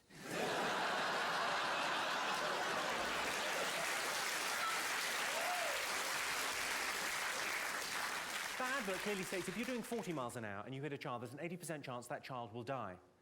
If you're doing 30 miles an hour, there's an 80% chance that child will live. Here's my question. Where's the ad for swerving? That advert's basically the government going, hey, watch out, there's a kid in the road. Slow down, take the edge off. But it must learn its lesson. How old did you say you were, sir? 14. You're 14 years old. Right, and what's your name? Sam. Sam, right. Let's say I'm driving to you, Sam. at, I don't know, 40 miles an hour. And you run away at 10 miles an hour, it's an aggregate of 30, isn't it? Not only have you given yourself a chance of survival, you've also learnt a little something about maths. It's a win-win. You all right? Do you like girls yet? You probably don't even know you're gay. Do you know you're gay? You do, you're fully aware. Okay, well, yeah, nod.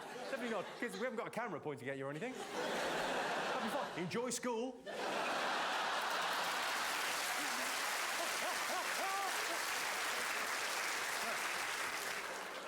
My girlfriend talks during sex. I don't mean sexy, dirty, filthy talk. I'd love that.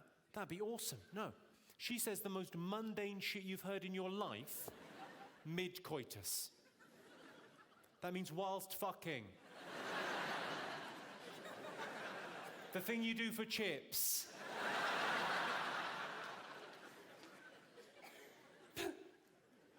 I'll give you an example, okay? So a couple of weeks ago, we were making love. I'd made her do it love. We were about halfway through. Well, we were nearly finished, truth be told, but she didn't know that. I was actually... And she said, where'd I leave my keys? I said, well, they're not in your vagina. I've had a good route round. I was sure I would have noticed something. I'll check your bum. She said, you will not. It's no one's birthday. So I've come up with a way of dealing with this, okay? I could just say to her, could you not say mundane things during sex because it sort of kills the mood for me, sort of ruins it, you know, kills the moment. I could just say that, but that would be literally no fun at all. So what I'm doing is whatever she says to me, no matter how mundane, whatever she says to me during sex, I try and make it sexy. Set myself that challenge. It's a lot of fun. I'll give you an example. She said to me a couple of weeks ago, she said, the recycling's coming tomorrow. Well, more accurately, she said, the recycling's coming tomorrow. So I said, the recycling's not the only thing coming tomorrow. Yeah, I'm gonna separate your paper and plastic. Doesn't really mean anything. That's my sexy voice, by the way. I've kind of gone for a 1970s blaxploitation New York City voice, because then you can say things like, I'm coming. If I just use my voice, I've just got to go, I've arrived. Has anyone heard anything more mundane than that during sex? What's the most mundane thing? Hurry up. Hurry up. What was that? These chips are cold.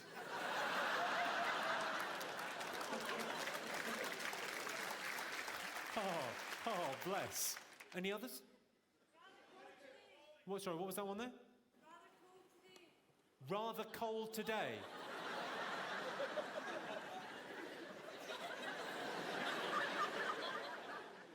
Cool today. Aye.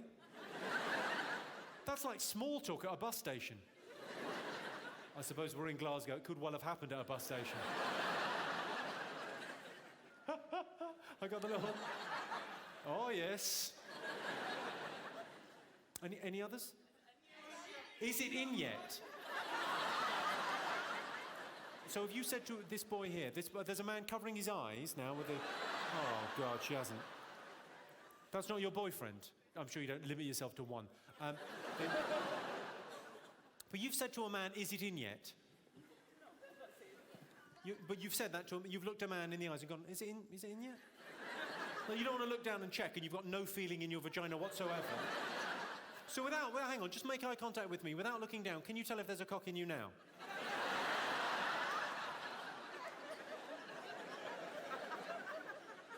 What was your one? My gran's in hospital. You were fucking someone and they said to you, my gran's in hospital. Oh yeah, baby, tell it like it is.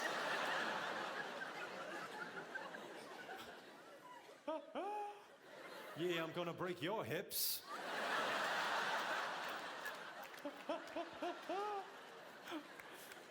Any other mundane things during sex? There's the ice cream van. There's the ice cream van.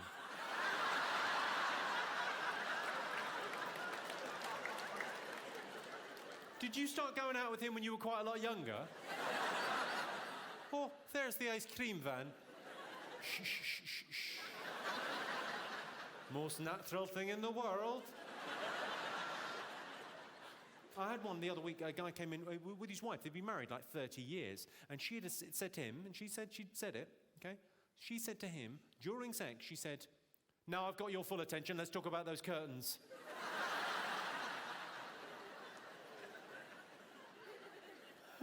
I wish I'd been him, I would have gone, "Curtains look fine." Another one that comes up a lot, "You're boring me." Which my response would be, "Yes, I am."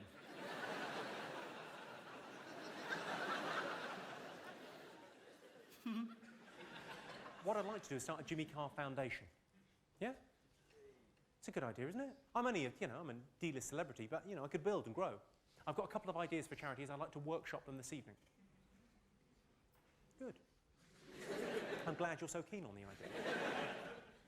The first one, well, there's a terrible problem, a global problem, with amputeeism in sub-Saharan Africa because of all the landmines. Now, there's a lot of charities dealing with the landmine problem, picking up the pieces there.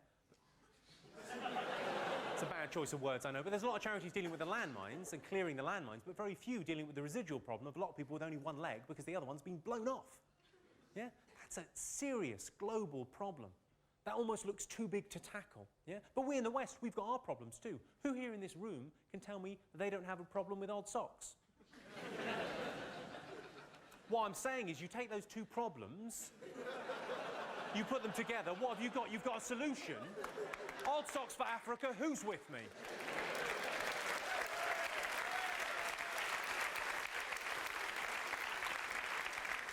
If there's one thing worse than having your leg blown off, it's the remaining foot being cold.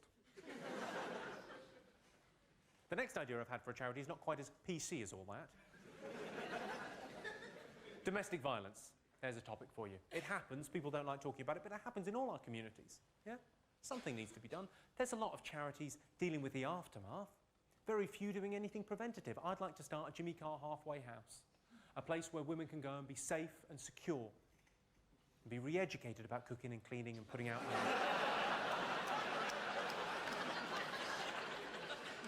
Doesn't need to happen. There's nothing sad in the seeing a woman with two black eyes. She's been told twice, she just doesn't understand. You're looking slightly disapproving there, madam. You all right? I like the fact that you two look incredibly rock and roll in a sea of middle class. What a wonderful thing. What do you do? Are you in a band or something? Me? Yeah. Now I work in a shop called Cyber. Called Cyber what? Cyber Dog. Cyberdog? Where do you think I got this? Hey? It's rubber on the inside. I might have a funky underpinning. I don't know what a funky underpinning is. That's how unfunky I am. Were you expecting more thrash metal at this gig? Yes, I'm sorry to disappoint. And your partner there, so you've got a similar look about you. What do you do, sir? I manage a fetish clothing shop. You manage a fetish clothing shop. Whereabouts? Covent Garden. It's a great spot for it. What's the weirdest request you've ever had in the store? Someone wanted a douchebag fitted to a catsuit. Someone wanted a douchebag fitted to a catsuit. They're all words I vaguely understand, and yet when you say them, what? Hang on, what's a douchebag? It's a special facility that goes back to the catsuit so that people can defecate into them at will. Oh, a douchebag! Oh, I thought you said something else. Oh, all right. The device I have on my catsuit so I can defecate at will. Surely if you've got a catsuit on, you should really be going in the sandpit. Are you off to buy a... Did we just say defecate at will and you were off? Have you been hypnotised at some point?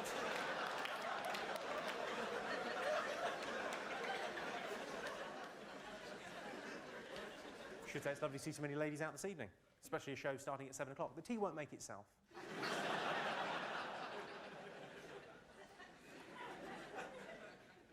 You're just staring, quietly judging. Yes, quite right. No. You look quite annoyed. I get it from him all the time. You get it from him all the time, do you? You lucky girl. I bet you love it. Sorry, it's in 1975. What do you do? I'm working in a bookshop. You work in a bookshop? Is it an adult bookshop? Actually, the children's section. In the children's section of an adult bookshop. That is bad. Did you know women reach their sexual peak after 35 years? Men reach theirs after about 4 minutes. Which is why we get more done.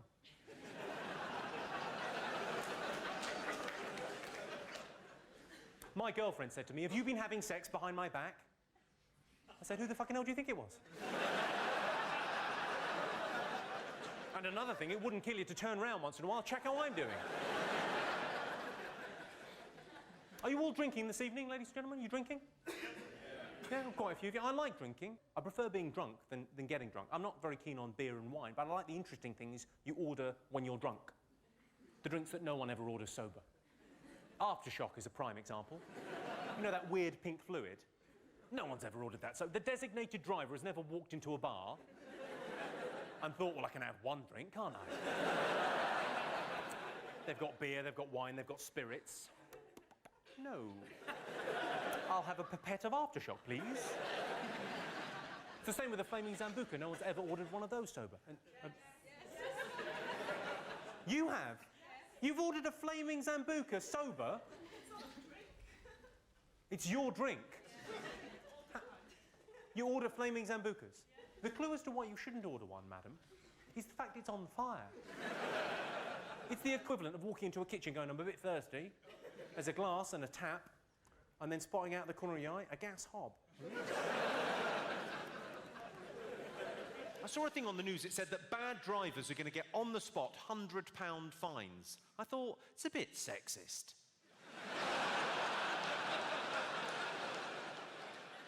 Do you understand that? Yes, you did. Yes, you did. I'm not being sexist. How could it be? Some of my best friends are slags.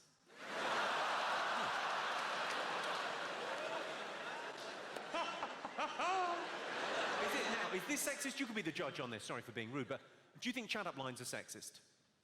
No, they're not. They're fun, right? I know they're cheesy, but they're meant to be cheesy. That is their charm. What's that one? I like that one. Get your coat. It's cold in the boot of my car. I don't know if this ever happened to any of you. I was checking into a hotel recently. It's about 1 o'clock in the morning after a gig up in Manchester. Walked into the reception area, and the guy recognised me and went, "Oh, Mr. Carr, we put you in a disabled room." I said, "Right, what's the difference between a normal room and a disabled room?" And he said, "The disabled room's got a walk-in shower." It's taking the fucking piss, isn't it? Now, for better for worse, this is the question I use to judge an audience, to judge individuals. If you could all answer, that would be great. Would you fuck your dad to save your mum?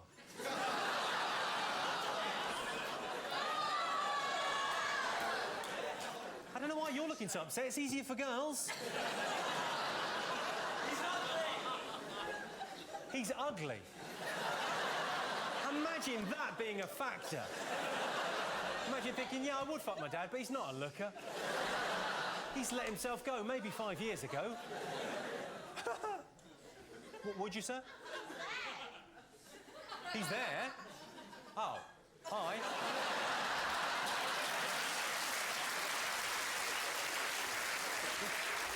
So, do you mind me asking, is your mum here as well?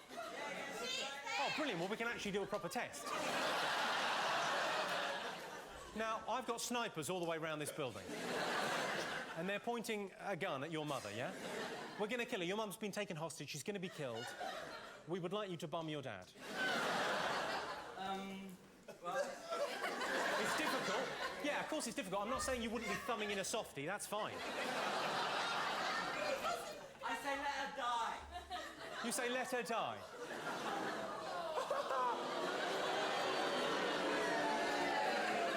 Sorry, hang on, we're not in Norfolk. What are you booing? You're booing a man saying, I wouldn't bum my dad. Just take a moment to think about that. All right, so you've made your decision. Listen to Jimmy. It's all right, Mum. It's all right, Mum. Is that your daughter there? Yeah. Same question to you.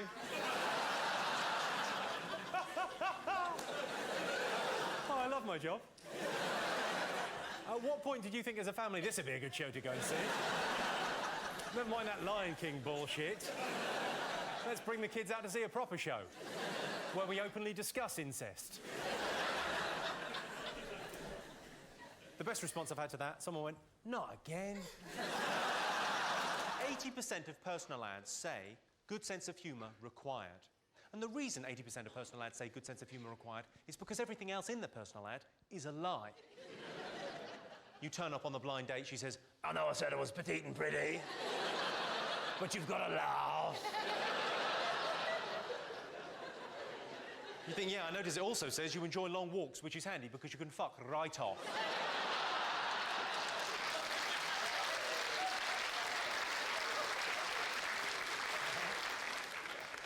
There's quite a lot of couples in. I can see lots of couples around the place. Have you all had the sexual history conversation? Not all of you, clearly. The sexual history conversation happens about 3, 4, 5 months into a relationship, and the woman says to the man, I'd like to know about your sexual history. And the man thinks, oh, no, you fucking wouldn't. But the woman doesn't just ask once. She keeps on asking until she gets a result. Yeah? I had this recently. I was cornered. I had to have the sexual history conversation. I had to list every woman I'd ever been with, from the girl I lost my virginity to, right the way up to her. And that is where I should have stopped.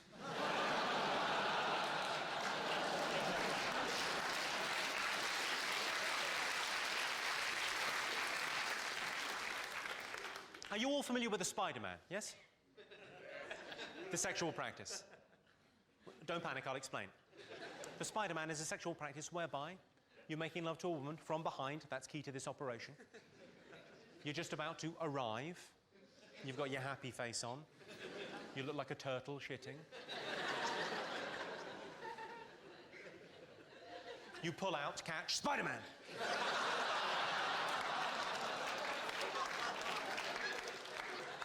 The only reason I could possibly think of to order a flaming Zambuca when sober is if you meet a girl and she's something just a little bit special.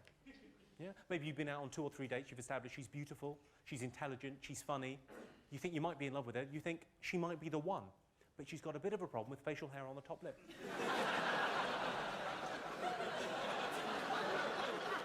That can be an awkward thing to bring up. Much better, I think, take her out for a drink. 2 flaming Zambucas, please. No, they're both for you. You know, and you drink flaming Zambucas as well? Whereabouts are you from? Newcastle. Oh, of course. Sorry, I'm sorry. I'm terribly sorry. I was asking kind of a London audience, do you drink flaming Zambucas when sober? If I thought there were people in from Newcastle, I would have said, what do you like to drink to get you in the mood for a fight?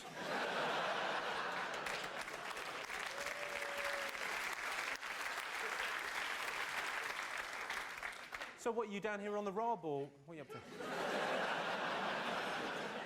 So we sent you an email saying if you wanted to go out for drinks in Newcastle, we'd show you the better sites. The best sites in Newcastle? I imagine the one where you go... Oh.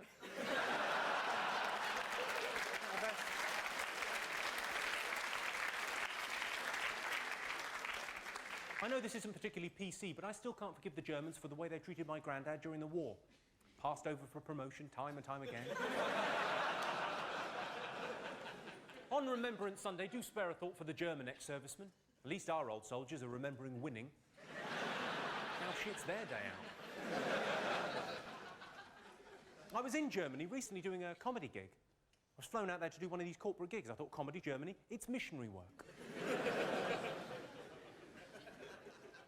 Went out there, did a comedy gig. The gig went fine, but on the way back, there was about a 3-hour delay at the airport. Now, I thought, that's not a problem, I've got an iPod and a computer. I was quite, busying myself. I was quite happy.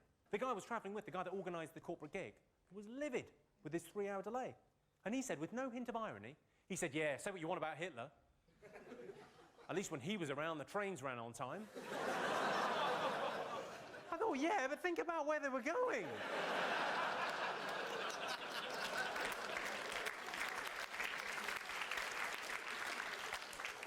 Fucking mental. I should, I suppose, point out at this early stage in the show that despite my dress and general demeanour, I'm not gay. Unless you're from Newcastle. And by gay, you mean owns a coat.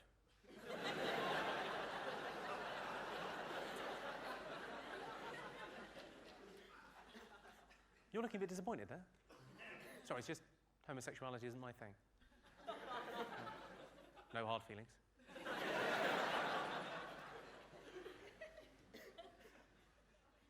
Sorry, I don't want to spoil the mood. I'm not, I'm not homophobic. I'm not scared of you. It's fine, obviously some people are straight, some people are gay. That is fine. I'm what you might call a stray. I'm straight, but I'm socially gay. It means I'll notice when a female friend changes her hair or buys new shoes, but I won't accept your cock in my arse.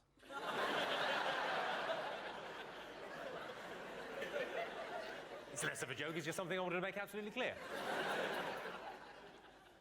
I get the feeling from that look on your face that I may have misjudged this situation. You either look hard or gay.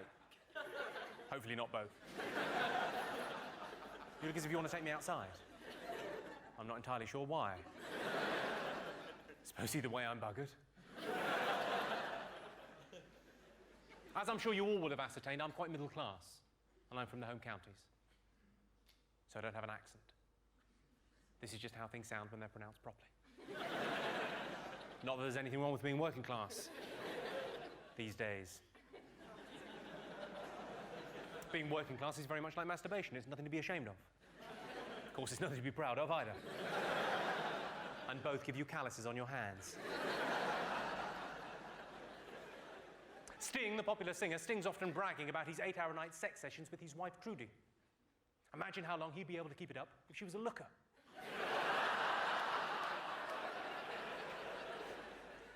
In Japan, they believe that tiger penis improves fertility. But I think, if you really want to get pregnant, you're best off using a man's cock.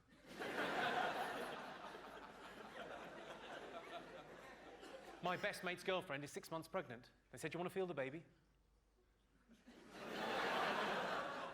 On reflection, I think they meant on the outside.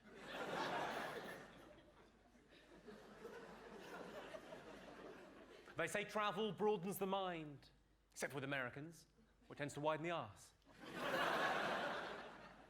A lot of people quote the fact that only 10% of Americans have passports. The thing is, they say it like it's a bad thing. Don't get the wrong idea, I've got nothing against Americans. Just one came up to me after a show a couple of weeks ago and said he thought I was patronising. I said, well, I think you'll find that's pronounced patronising. It means when you talk down to someone. Don't worry, I'm not being condescending. I'm far too busy thinking about important things you wouldn't understand. I'm not sure if you're aware of this. Did you know you're 10 times more likely to get mugged in London than you are in New York City? It's because you don't live in New York City. Sex education is extremely important. Telling young kids about the birds and the bees, absolutely key. 3 quick things to remember. Firstly, you should know the children you tell. Secondly, there is a level of detail that is considered too graphic. 12-year-olds don't need to know about women and such. Thirdly, and perhaps most importantly, you should only ever tell them.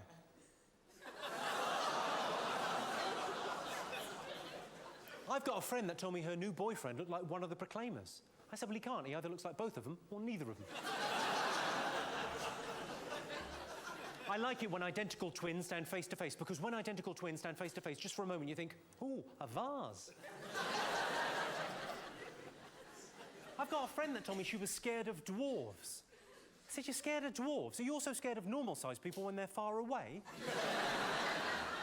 If you're a dwarf and you're offended by that, grow up. I saw a documentary recently on Channel 4. It was all about faith. And in it, someone went, well, of course, Scientology is a made-up religion. I thought, as opposed to... So one of my favourite things is to get Christians talking about Scientology. Because the Christian will go, Scientologists, they're nutters, they believe in aliens. And then you can say to the Christian, what do you believe in again? It's a benevolent zombie that's coming back to save you, isn't it? Good luck with that, that will probably happen. Has anyone been to Belfast? Belfast, an amazing town, very friendly place. The amazing thing about Belfast, they can tell what religion you are just from your name. I went there with my friend, Rabbi Lionel. They just knew. You ever done this? Have you ever had an argument with someone that you really care about something you couldn't give a fuck about? I had an argument with a friend of mine that I've known for 15 years about whether tomatoes are a fruit or a vegetable. Who cares? Also, it got me thinking, can't something be both a fruit and a vegetable? I mean, what if Graham Norton had a serious accident?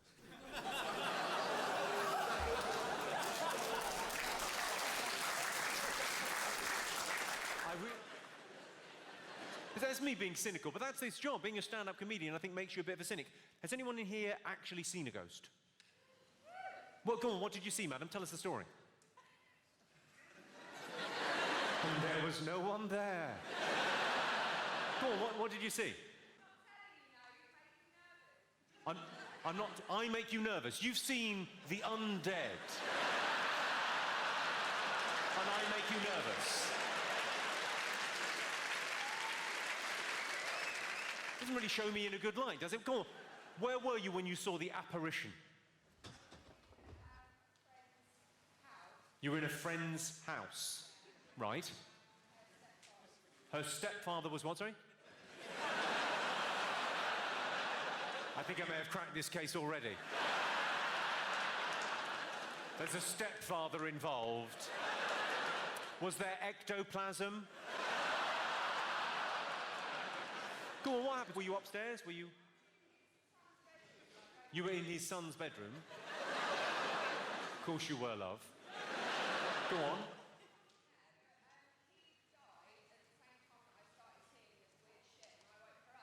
He had died. You should have mentioned that sooner. And then you started seeing weird shit. I'm loving this. There's a special name for people that have seen ghosts. Schizophrenic. All the best with your future. Quite an in-depth story. I'll leave it at that. Stepfather did something terrible. And you've recoded that memory. Of course, not all fat people are jolly. Some of them are women. You shouldn't be mean. Fat girls have got feelings. Mainly they're hungry. It's only a joke, isn't it? It's only a bit of fun. I told it the other night and a girl got up and walked out. Well, waddled out. I presume offended, possibly just peckish.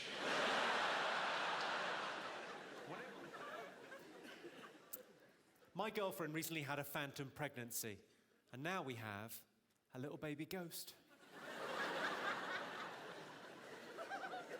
It's quite a sweet joke, isn't it? It's not hurting anyone, and that's why every time I tell that joke, I kick a tramp. Even things up karmically. Who's got kids? You got kids? You've got kids? Okay, I've got kids. Well, I've adopted, but it's the same, innit? It's a family. Well, fostered, but as I say, there's a bit of paperwork, it's nothing. Sponsored. I've sponsored a child. Well, it's not a child, it's a panda. Well, it's a donkey. I didn't sponsor her, I gave her half an apple through a fence. That always gets the same reaction. It's always the woman going, that's not the fucking same. And the bloke going, have you? Good. As long as I don't have to see a fucking photo of it. A lot of men use moisturiser, but I'm old-fashioned. I just spit on my hand.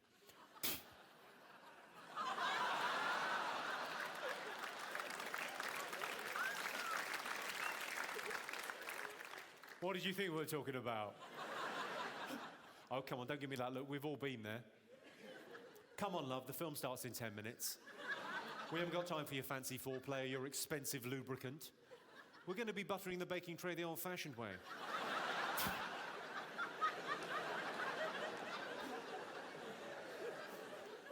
Ironically, buttering the baking tray is the phrase that will stick.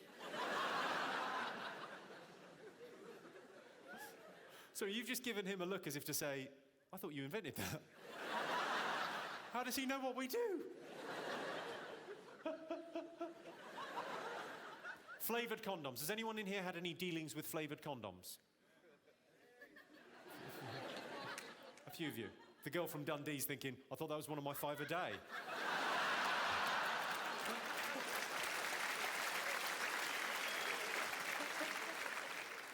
Another banana, lovely. My point on flavoured condoms is they are a waste of money, okay? Turns out my girlfriend doesn't have a sense of taste in her front bottom. Or back... which is just as well if you think about it. Well, don't think about it. Let's do some improv, ladies and gentlemen. All I need is suggestions from you. Right, I need a historical figure. Nelson? Oliver Noddy. Yeah, very much a mixed ability group this evening, isn't it? Yeah. Oliver Cromwell, Noddy. Mother Teresa. God bless her. Mother Teresa, amazing woman, wasn't she? Very generous with her time. And although you do look at her and think, yeah, a little bit of moisturiser wouldn't have fucking killed you. So I'm all for helping the poor, but just oil of Ulay, take the edge off that. Fuck me, it's like a saddlebag. She looks like my balls. I'm joking, my balls are in significantly better kit than Mother Teresa's face. Henry, all right, let's go Henry VIII. He's a classic. Let's go Henry VIII, okay? All we know about him was he was a bit, should we say he was aggressive towards women? He did what, sorry? He shagged loads of women? Yes. He was the king. It's not going to be tricky to get a date, is it? Hey, how you doing? I'm the king. Do you want to see me cock? And the crown jewels. Easy. OK, so let's go Henry VIII. I need an accent.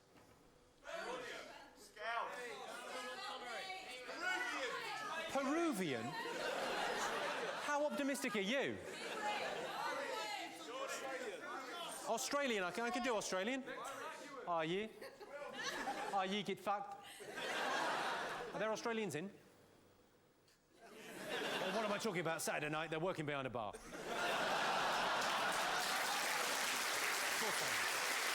Okay. Right, I need a superpower. America? How's that helping?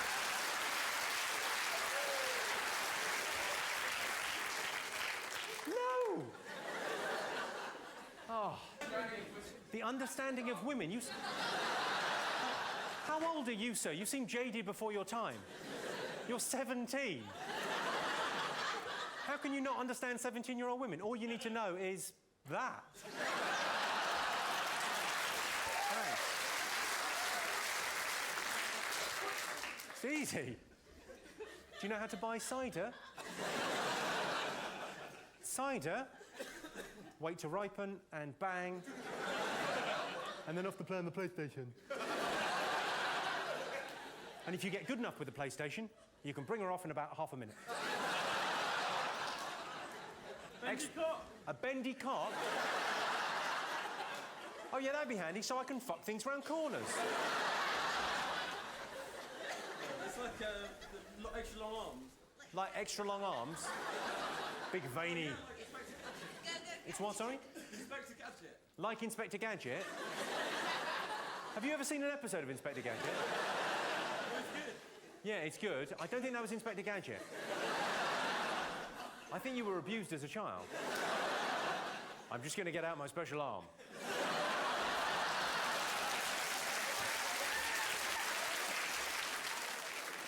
Any other thoughts? Superpower. Read minds. I knew you were going to say that. Let's go for mind reading. Mind reading sounds like that's a good power to have. So, Henry VIII, Australian, mind reading. OK. I need a belief system. Any others? Buddhism. Muslim, yes. Because the great thing about Islam is they can take a joke.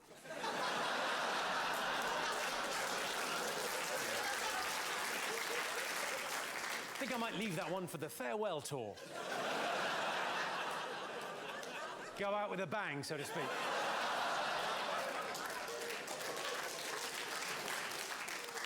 Any other belief systems? Creationism. Creationism's quite good. The crazies that believe that everything was built in 7 days, is it? Yeah. Any creationists in? No. Not really my target audience. People that amazingly naive. God love them. Or Americans, as we call them. Okay, so a creationist, Henry VIII, Australian accent, superpower, what do we go with? I knew that. You just had to think it, and I would have got it. Okay, finally, I need something you find in a kitchen. A woman?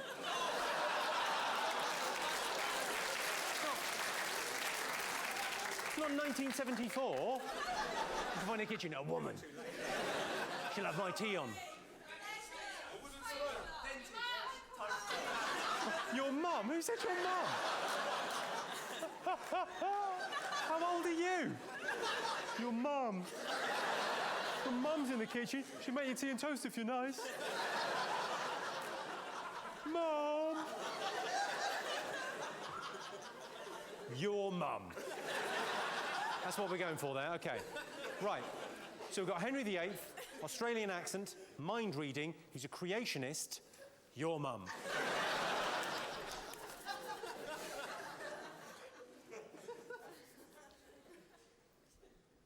Should we leave it there? Genuinely. That is all the improv I do. That's my favourite bit, the bit where people shout out suggestions. The actual play bit at the end, I always think, is a bit shit. I'm always suspicious they might just be making that up. You actually look disappointed as an audience now. You're like, oh, I thought it was going to be really good. The Aussie Henry VIII and his mum. Oh, yeah, do you want to get married? I can read your fucking mind.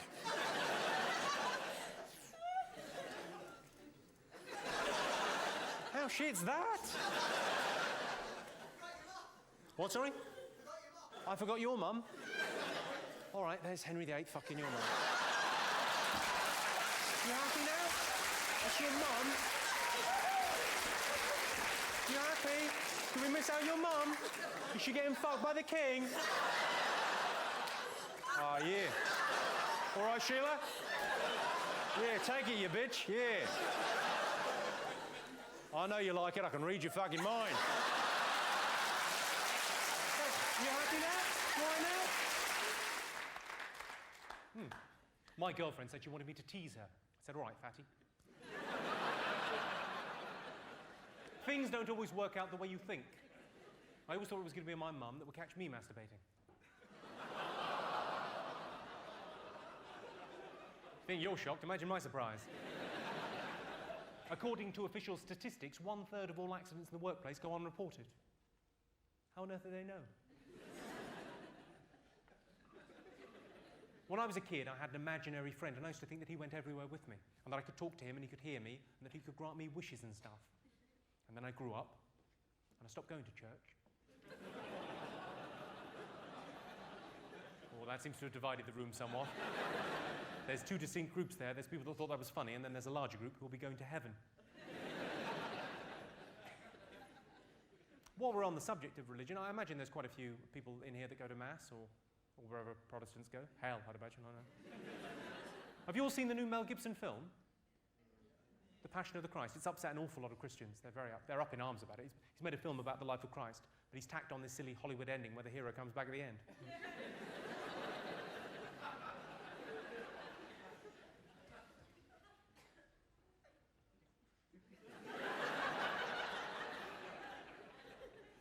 Does she love the little baby Jesus, or... Does she love the little baby Jesus or not? She's going for a wee. Is it a wee or a poo? Should we time her? It's always a bit embarrassing, isn't it? When people say they hear voices in their heads, as opposed to where exactly? Hearing voices in your legs. That's properly mental. I saw an advert for adult literacy classes in the newspaper.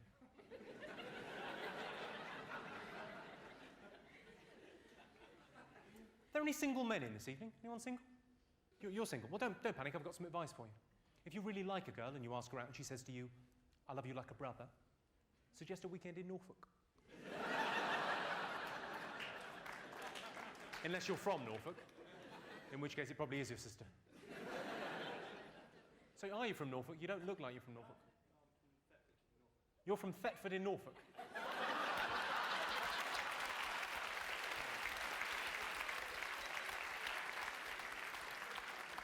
And is that your sister, girlfriend, both? So, and you're here with your sister? Not really, though. Saturday night out, I'll take my sister. She's a looker. Have you ever with the... I'm only asking. Do you think your sister's attractive, can I ask? Do you think she's attractive or not? She's okay. Did you give her one?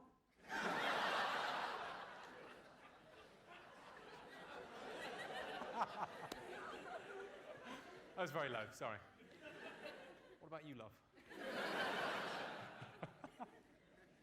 I can't believe that. He's from Norfolk, and he's brought his sister. It could scarcely be better.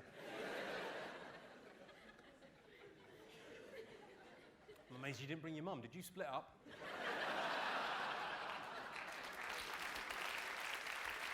No, I love my job. I love telling jokes to people, but essentially what I do for a living, I'm a jester, I'm a clown, I'm a fool. Sometimes I want to be taken a bit more seriously, so I'd like to take a 5-minute time out from telling you jokes, and I'd like to throw some ideas at you, some thoughts that I've had, ladies and gentlemen. But to help me with this, I'm going to bring on a trio of jazz musicians. What? I am. Can I get some jazz musicians, please? Thanks very much. Appreciate it. These aren't jokes, ladies and gentlemen. I'm just going to throw some ideas at you, some thoughts that I've had. Right. Imagine, ladies and gentlemen, imagine we're sitting in a cafe on the left banks of the Seine. You know, one of those smoky cafes, we're smoking gauloise, we're drinking absinthe, we're just chatting, shooting the breeze, ladies and gentlemen. Just talking about love and life and ideas, thoughts, yeah? Not just jokes, ideas, yeah? Let's have a little bit of jazz, just to set the mood, yeah? Oh, that's lovely, yeah. Maybe a little bit of atmosphere, so it's like a kind of smoky cafe. You know, a kind of smoky cafe? Yeah, a smoky cafe, not a cafe where there's a chip fat fire. Where did we get the smoke machine from? Duran Duran? I look like Heather Mills sitting too close to the fire.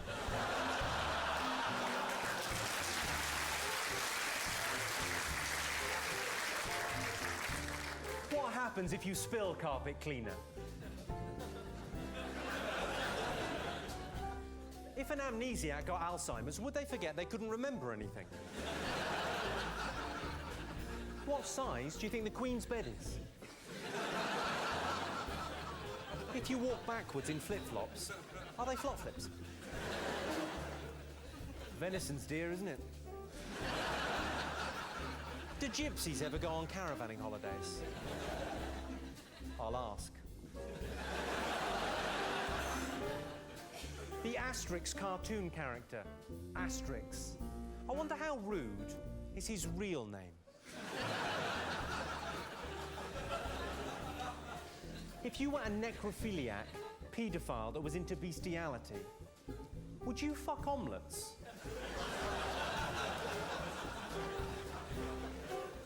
Churches are depressing. I mean, why build all of them in graveyards? My local church is raising money for a giant thermometer.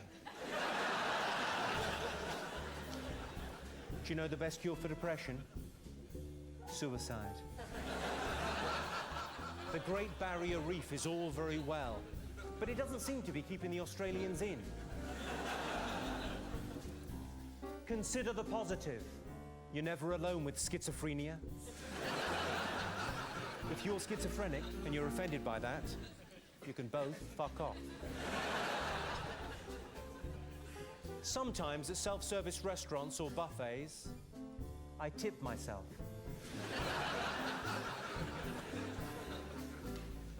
Bad enough if a spider lays its eggs underneath your skin and they hatch out. Worse if it's a goose. If you're 9 months premature, you're just a stain.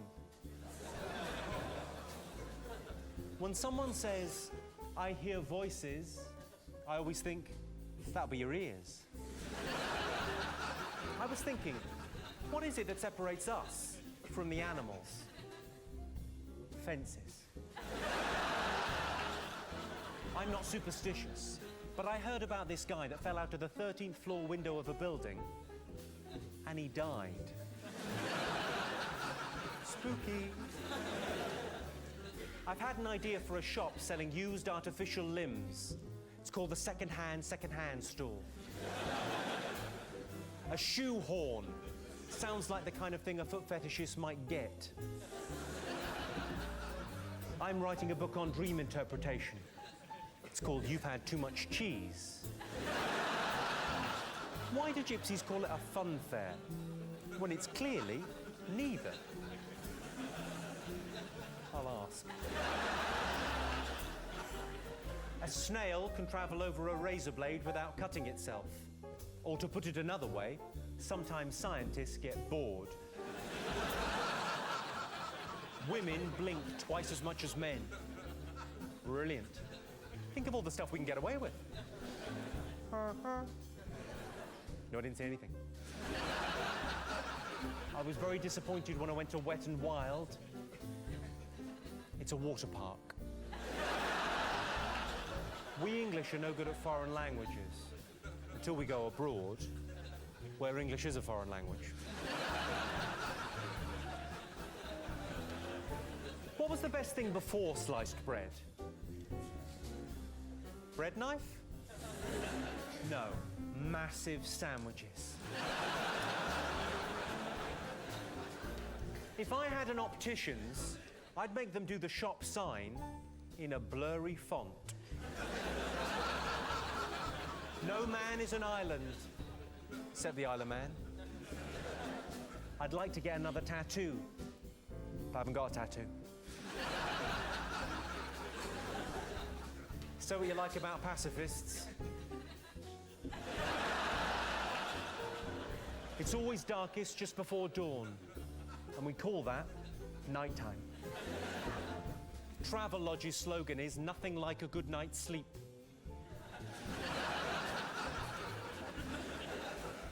There's a thin line between obsessive and compulsive. It's a hyphen.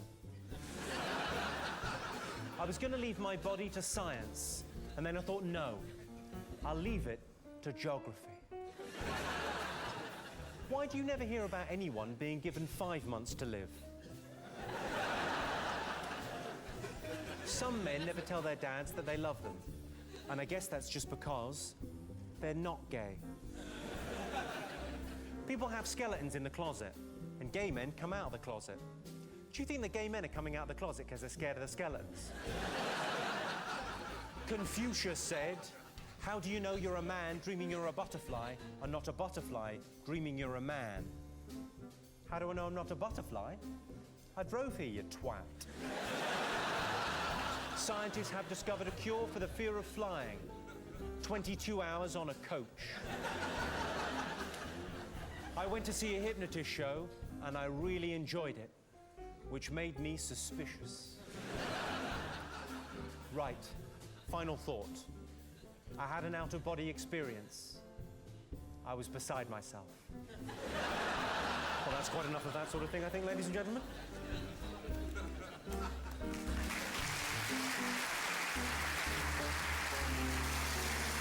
The trio there. Thank you very much indeed, gentlemen. Cheers.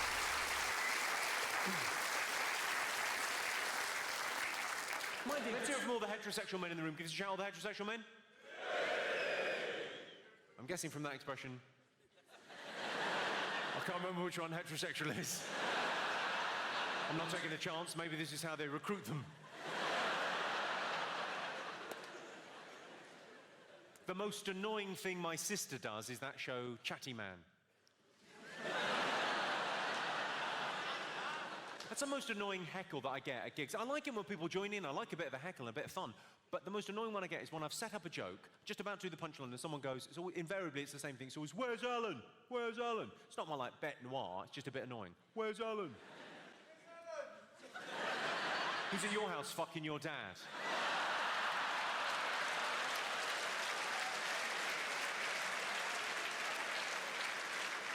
I think we all knew, including him, I think we all knew that was a trap. I could feel you as one going, hold, hold, hold. And then one brave soul over there said, no. I'm taking one for the team. Or rather, your dad is. Of course, not all gay people are happy, camp, and fun. Some of them are lesbians. If you're a lesbian and you didn't find that funny, you're surprising no one. Are there any lesbians in? No, my gaydar is pretty much honed in on this pair down there. Hello, how are you two? You all right? Yeah. I presume you're a couple? Married, yeah. You're married? Oh, congratulations. Fabulous. How long have you been married? Since October. Since October? My God, it's new and fresh. Have you even finished consummating the relationship? No. You don't know when you're finished, do you? That's one of the problems with your lifestyle choice. We'll just put that on hold. We'll be back in a minute. Well, so you're married, you're committed to each other. Well, it's maybe a crazy question to ask you because you're in this long-term relationship and you love each other, but what would it take to get you back on solids?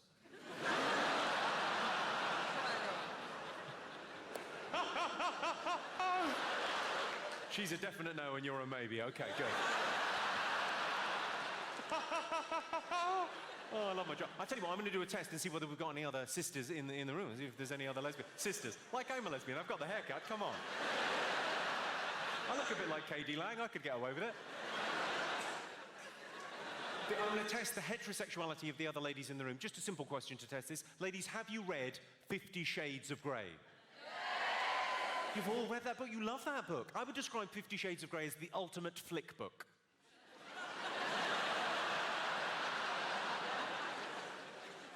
It was the best-selling book last year. What's the world coming to? It was the best-selling book last year. I can prove it. Last year, wettest on record. I think it's a very interesting book because, although it's not a great piece of literature, it's more gusset typing. It's interesting because it's pornography for ladies. That's what it is, right? And men, that book is in our houses, isn't it?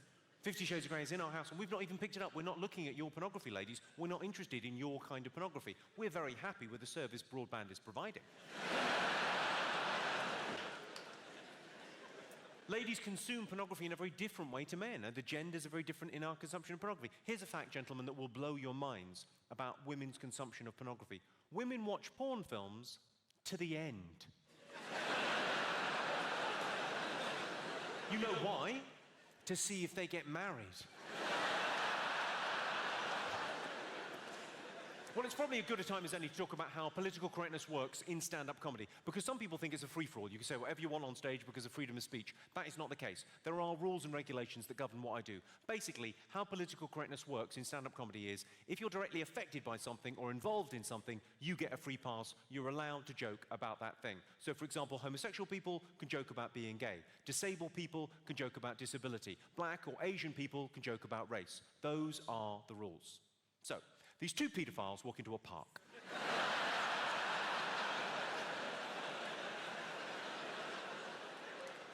Child abuse, there's a touchy subject. I saw a headline in the paper. It said, "Please smash paedophile ring." I thought, good, let's see how they fucking like it. Have you all seen that incredibly powerful commercial where every time a famous person clicks their fingers, a child dies? I was watching that, I couldn't help thinking, stop clicking your fingers.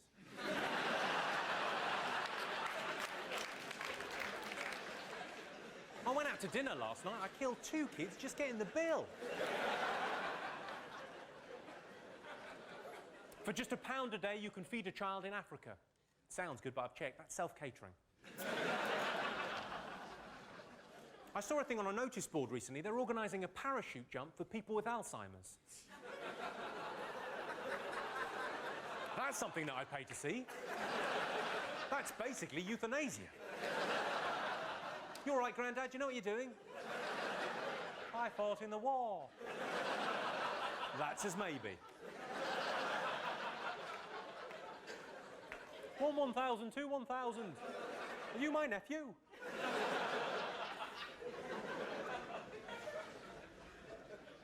I've done quite a few charity gigs over the past year. I did one in this very room. It's for a charity which I now know is called Laughter for Leukemia. Now, I'd had a long day and I turned up late and, you know, I made a mistake. I said it's lovely to be here laughing at leukemia. Skinheads down the front didn't like it.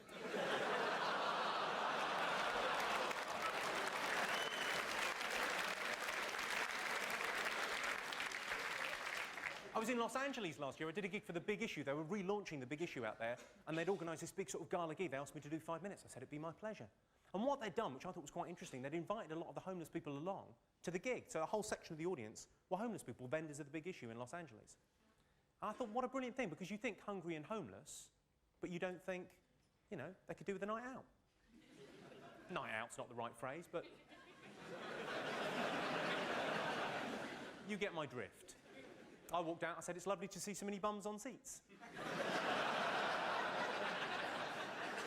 This didn't translate, really. This is the problem with doing charity gigs for other people. What you want to do is have your own foundation, your own kind of, you know, your own charity. That's the brilliant thing that kind of big A-list celebrities get to do. They get to have their own charity. I'd love to do that. Look at Michael Jackson, he's got his own charity.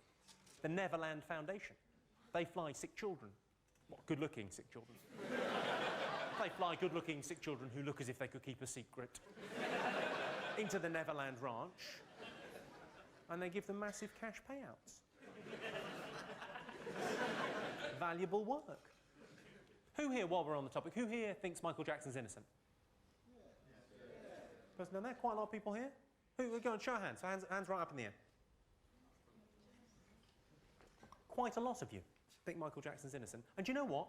You've got morality on your side, because he was found innocent by a jury of his peers. Albeit Americans, still counts.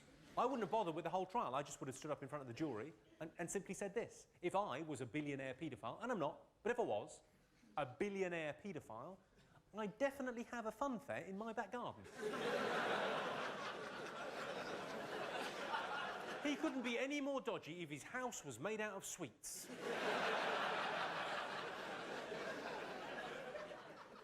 Who here's got kids? Who here's got kids? You've got kids? You've got kids? Would you let them play at Michael Jackson's house? No? No. You would? You look like quite an old fella. How old are your kids? In their 20s, yeah.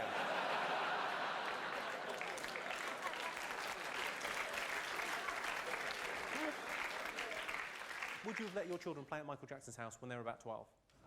No. For $10 million? You'd have to think about it. A lot of men like it when the collars and cuffs match, but I wouldn't want to date a bald lady. That took you a while to get. Apparently, women like chocolate because it stimulates them in the same way as sex, which I think goes some way towards explaining the popularity of the chunky Kit Kat. I've never found chocolate to be an aphrodisiac. The only way a chocolate bar is going to help my sexual performance is if I use it as a splint. Or bait.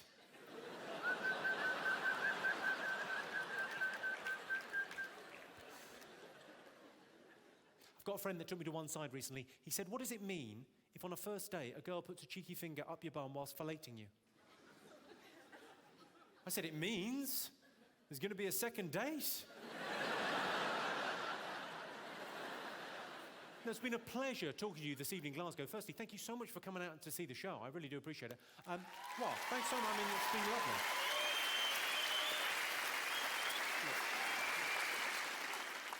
Couple of quick things just before I go. If you've never seen a Punch and Judy show, I don't want to spoil it for you, but the man behind the curtain is a paedophile. A lot of people don't think paedophiles should be allowed to live anywhere near schools, but it does reduce their carbon footprint.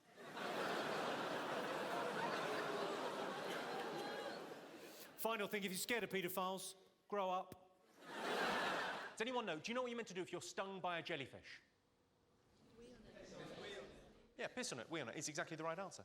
I didn't know that. I got told. Everyone told me. I went on holiday. Everyone told me if you get stung by a jellyfish, you're meant to pee on it. Yeah? I'll tell you this much. It doesn't work as well on shark bites. The boys' family were livid.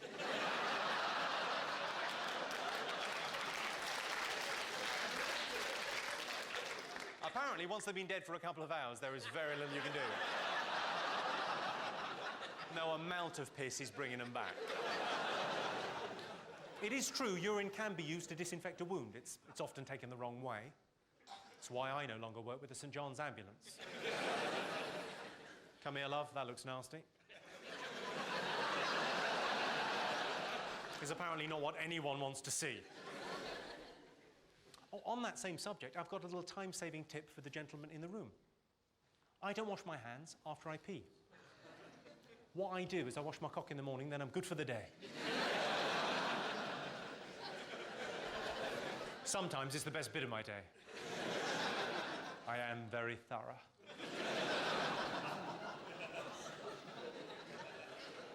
Do you know what you're meant to do if you're attacked by a bear? Does anyone know? Shit on yourself.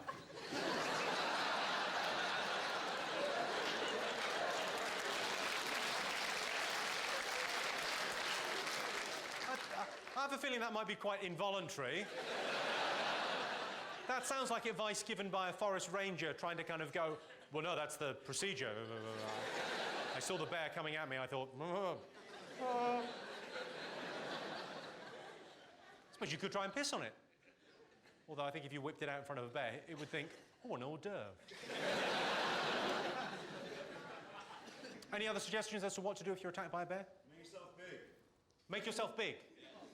Yes, make yourself big. Go and grab something to eat. Work out a little. Maybe buy one of those puffer jackets. Get back to the bear as soon as you possibly can.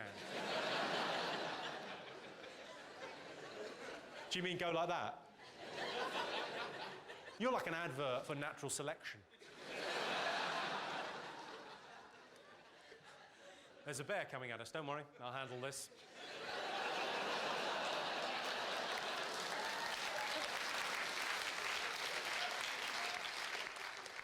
I imagine the bear would think, oh, look, Monster Munch. Look, novelty food. Any other suggestions as to what to do if you're attacked by a bear? Play dead is exactly the right answer. Do you know why you're meant to play dead? It's to get used to how you're going to be in a minute. Just so there's less mess. A snake bite isn't going to kill you, unless, of course, you're allergic to cider.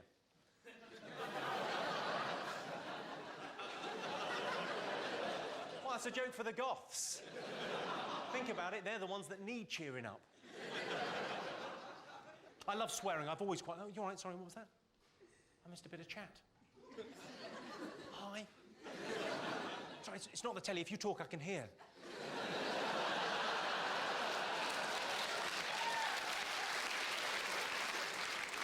Now you're looking pissed off. You're thinking, I didn't press the red button, it's gone all interactive. What were you saying? Go on, say. I thought you were talking about snake bite drink. You thought... You just said, I thought you were talking about snake bite the drink. Yeah. What happened was... Okay, in a joke is like two stories, yeah? And the first story makes you make an assumption about something. So the assumption people made about snakebite in that joke was that it was a snake biting you. But that's the setup of the joke. So you made the assumption he's talking about a snake biting someone. In the second part of the joke, often known as the punchline,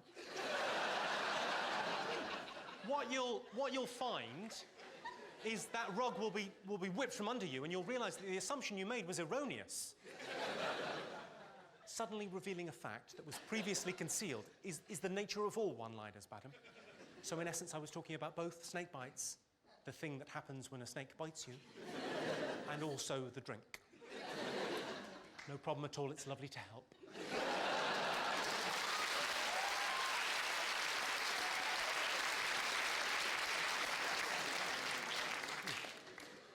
It's nice to have you here this evening, because I think one of the charity gigs I did helped pay for the minibus that brought you here. So,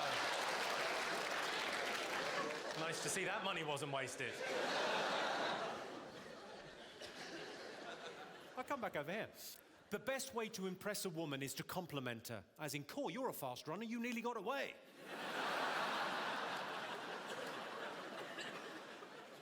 We all know that no means no. But what does it mean when they shout, help? Means the gags come loose. Two things really annoy me. You know when you buy stuff and it comes in that super hard plastic that you cannot get a start on? Do you know the stuff I mean? And you end up chipping a tooth. And then you go and get scissors. You'd never dream of getting the scissors first. You think, I'll try my teeth. Ah. And then the worst thing is when you bought scissors and they've come in that stuff. That annoys me, that and genocide. Oh. Backseat drivers, they're all the same. Why are we going into the woods? Please let me go. I tell you what I love, and I bet you all love it too. I love the snooze button. Do you love the snooze button? Yeah. Love the snooze, because after 8 hours sleep, I tell you what I need, a nap. Strange but true, isn't it? I wake up in the morning, I'm more tired than when I went to bed the night before. I wake up thinking, I'm exhausted. How tiring is sleep? I need 10 minutes just to take the edge off that. Have you got pets? Who's got pets, yes? I can't have sex if the dog is looking at me. It's those big eyes looking up as if to say, what are you doing? And that's why I didn't fuck a dog. We made love.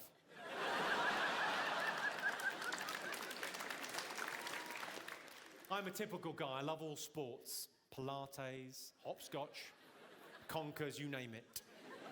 Any cricket fans in? Interesting fact about cricket. Cricket was invented at Rugby Public School when some boys were playing football and one of the boys forgot the ball and they're all standing in a field and nothing happened.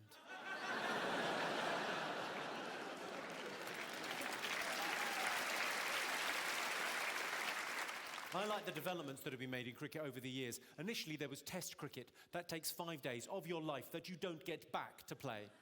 Then there was one-day cricket, a vast improvement. Then 2020, that only takes 3 hours to play. I'm looking forward to cricket 1-1 and ultimately cricket fucking 0, where no cunt plays cricket because it's fucking boring.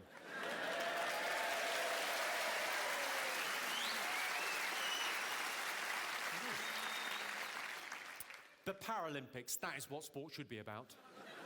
Did you watch the Paralympics when it was on in Beijing? Inspirational or inspiring global event. About 3 people saw it, it would appear. I don't know how to describe it to people that didn't see the Paralympics. It's sort of like, the Paralympics, it's sort of like a children's book where all the broken toys have a picnic. Well, you can get off the high moral ground if you didn't even fucking watch it. I had a favourite event, and all the events are interesting, I think, because you're watching sports that you've seen before, sports that you've taken part in, done in a different way because they're being done by disabled people, so you're getting kind of a different angle on it, different rules, yeah? So they're all interesting. My favourite, and you've got to promise me, look this up if you think I'm making it up. Google it when you get home and have a look on YouTube, treat yourself, it's awesome.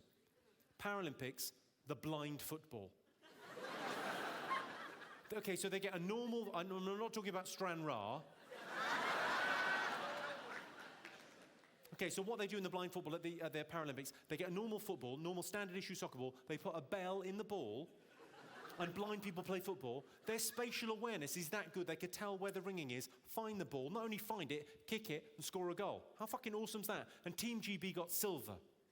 Gold went to some kittens. I don't know how they got into the stadium. Presumably no one saw them. And there was an unfortunate incident when the referee blew the whistle for the final time, someone kicked his face off. As you'll be aware, I'm very comfortable talking about disability on stage because disabled people are part of our community, part of our societies, of course they are, but also disabled people are the most patronised group within society. Everyone patronises the disabled. It's like a national pastime. Here's a good example for you. If you've got any building in this country with more than 4 stories, there's a limit on the number of wheelchair users that can be in that building at any one time because what if there's a fire? If there's a fire, throw them out the fucking window. What's he going to do, break his back again? What's he going to be, double paralysed? You heard about Dave, he's been double paralysed.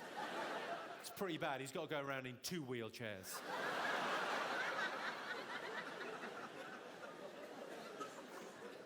I heard about a blind guy climbing Everest. I thought, well done, but what for? The view? Surely the great advantage of being blind is there's no need to travel. Get a foot spa and a heat lamp, you could be fucking anywhere. Speaking of which, I'm thinking of starting a charity sending blind kids to Disneyland. Well, telling them.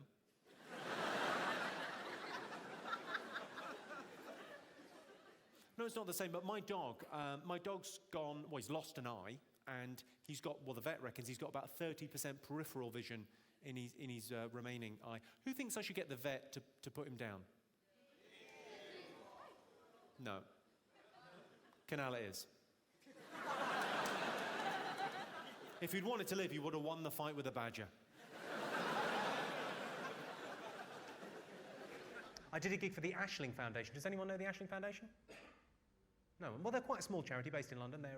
They're an Irish charity, and what they do is they take Irish builders and navvies that came over in the 1950s and 60s, and these are older guys, they've fallen on hard times, they give them pensions and retirement homes on the west coast of Ireland.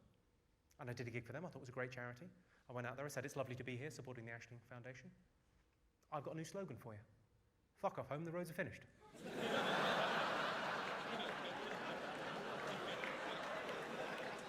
Apparently they're famous for their sense of humour. Oh no, they're fucking not. The other charity that I did a gig for last year was Stonewall. You know Stonewall, the largest gay charity in Europe? I did a gig for them up in Edinburgh. I went on, I said, it's lovely to be here in Edinburgh. I'm not sure about supporting Stonewall. Sure, maybe if we raise enough money, maybe one day we'll be able to find a cure. But I'm not sure there's anything wrong with being gay. That was pretty much their reaction. Although they were slightly more theatrical.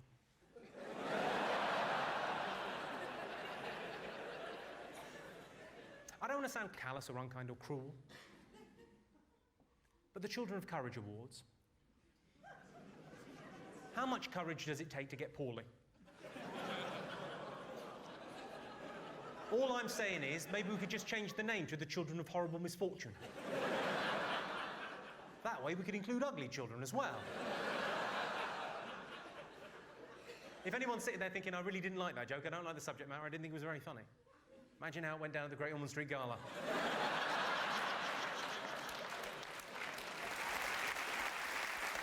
I was in Edinburgh last year, I saw a sign in a window, said, watch batteries fitted. I thought it was probably not the best show on. There's a sign up in my street saying the priorities of the traffic lights have changed. There's another sign saying, children, please drive carefully. I was driving on the motorway, I saw a sign on the back of a truck, a little sticker, said, how am I driving? I thought, well, if you don't know... I've got a sticker on the back of my car, it says, keep your distance. I just need a little space right now. It's not you, it's me. You've got a question? No, I've got one of those, right? You've got one of those? In the curry house near where I live. Yeah. Try one of our curries, you'll never get better.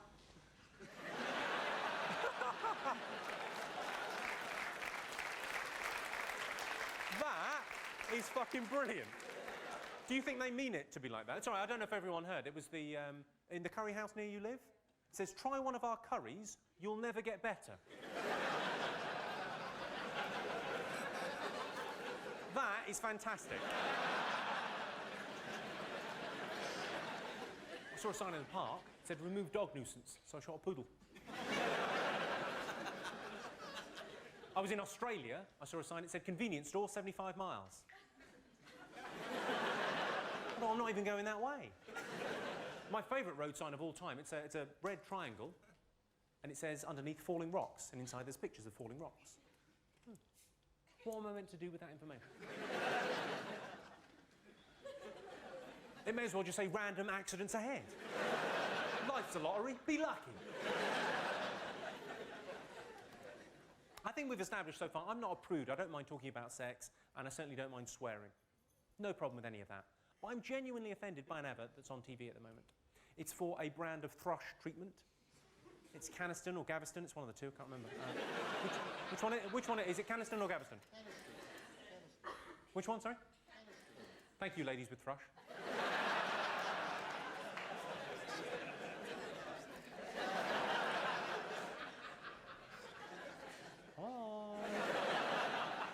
The reason I'm offended by it is I just don't see the point. Who's watching that and thinking, this is a well-made commercial? I like the actors, I like the script, I like the sort of tagline at the end of the ad. I'm going to buy some of that. I don't have thrush, but I'm going to buy some. Or who's sitting there going, that looks interesting, I might buy some of that. I'm baking bread down here.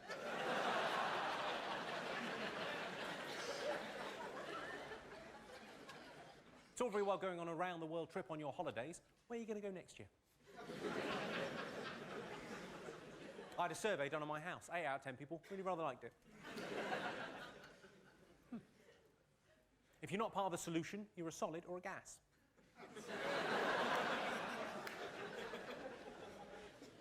I was in a club last week. I saw a sign outside the cloakroom. It said £1 per item. So I bought a coat. I was in a restaurant. I asked the waiter where the gents was. He said, just go down the stairs.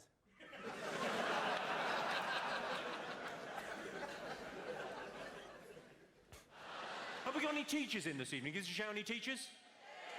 Oh, loads of teachers in. You work bloody hard, don't you, teachers? Half the year, 5 hours a day. I'm not knocking it. I could never do what you people do for a living. Not because it's difficult. I wouldn't pass a CRB check. I've actually got a bit of a soft spot for teachers. I used to go out with a teacher and she was lovely. But if ever I wanted sex, she always insisted to put my hand up first.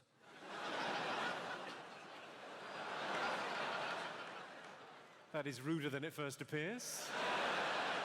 You're welcome. Have we got any special needs teachers in? You teach special needs? Oh, there was a woo over there. What's your name, madam? Danielle, very nice to have you in. All I was going to say about special needs teachers is you are the best and the brightest, in my humble opinion, the best and the brightest teachers. Because I can prove it. We all know teachers socially, yes? Everyone knows teachers. And teachers are always moaning on about, oh, I've got homework to mark this evening. Not you, hey, Danielle? You're not grading potato paintings, are you? Fuck it. Your evenings are your own. Fair play. Is that a little yay? See the other teachers looking, oh, fucking annoyed. I didn't think of that. What, sorry? You used to teach at my school, at Burnham Grammar. Did you? Not when I was there, surely.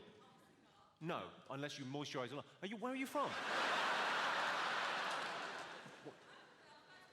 You're from Belfast, right? Ginger and community. I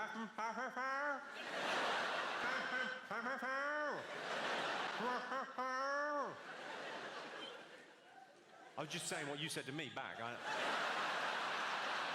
Oh, how come you're teaching over here then? Are you in the witness relocation scheme? What the fuck happened? Fucking grass.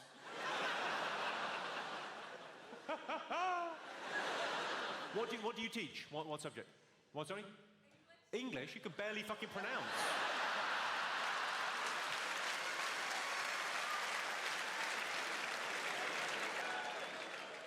I did Countdown recently, the TV show, not Dracula's special needs brother.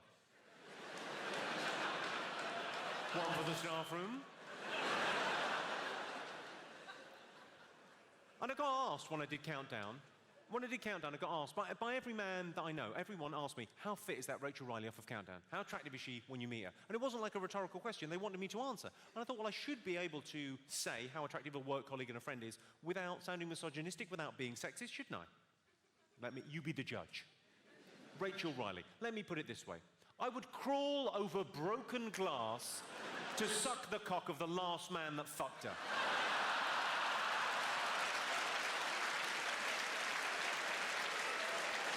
I don't think that's overstating it. I'd like to fuck her brains out, take ages.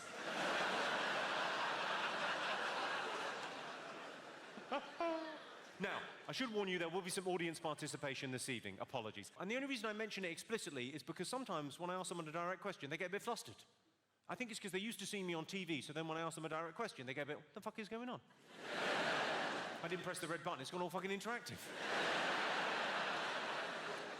I got a guy wonderfully flustered the other day, front and centre where you're sitting there, and out of nowhere I went, are you married or single? He went, single. And the girl next to him went, he isn't. How could you fuck that up? There was a lovely little pause and he went, I think I might be single now. Has anyone got any other questions this evening? Anything else you'd like to know? Why do I get my suit? I get all my clothes from High and Mighty. It's not to do with my size or shape, it's my attitude.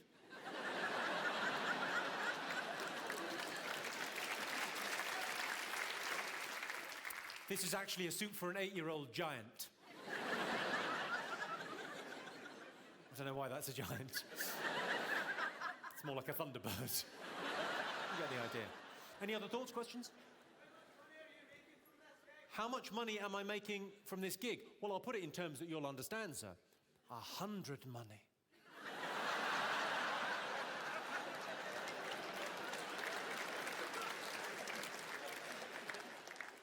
Go on, sorry, what was your question? What age did I lose my virginity? It was the 20th century. No, I lost my virginity. I was 26 when I lost my virginity. Now, I realise there'll be grandmothers in Glasgow thinking, well, that can't be right. Did he not have a sister? No, I was 26, but I tell you why I was 26. Because I was Christian growing up. I had an imaginary friend that I used to talk to. I know it sounds mental now, but I did. So that was part of it, but partly I wanted it to be special. Well, not special, but consensual. And then I got to 26 and I thought, fuck it. How much is a train ticket to Dundee?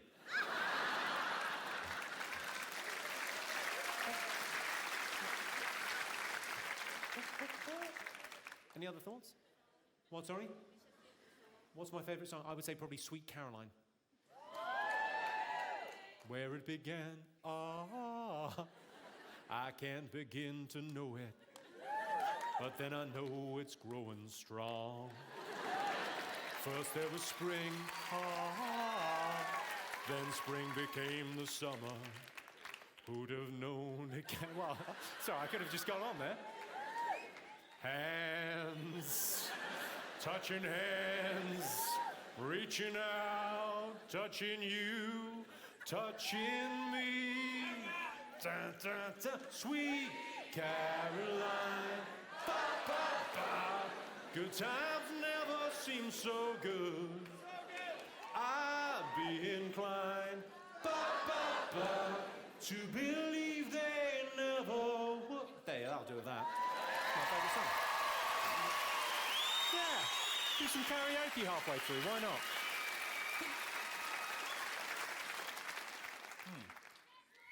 I like that, and I also like Baby Got Bat by Sir Mix-a-Lot. I like big butts and I cannot lie. You other brothers can't deny. My mother used to say to me, she was a very funny woman, my mother. She was a very kind of larger-than-life Irish lady. She used to say to me when I was little, she used to say, there are no strangers, just friends you haven't met yet. Don't talk to them. My dad took me to one side on my 21st birthday. He said to me, he said, Jimmy, the past is history. The future is a mystery. Right now is a gift. That's why it's called the present. I said, what, you didn't get me anything? Again? A wise old man once said to me, he said, people never really listen, they're just waiting for their turn to talk. At least I think that's what he said. I was driving through a very rough area of South London. I saw a big police sign by the side of the road. Big yellow and black thing. It said, violent crime here. Tuesday. 7:30. Can you help? No, I appreciate they're trying to bring communities together, but I don't even approve. I had a thing happen to me a couple of weeks ago, actually. In North London, close to where I live. I was walking home about 11:30 at night, and this young kid, about 15 or 16 years of age, comes running out of an alleyway at high speed. He's all out of breath and panting and clearly in some distress. He says, help, help, me and my mate are being mugged. I said, all right, calm down, take a breath. Of course I'll help. My mate and I are being mugged.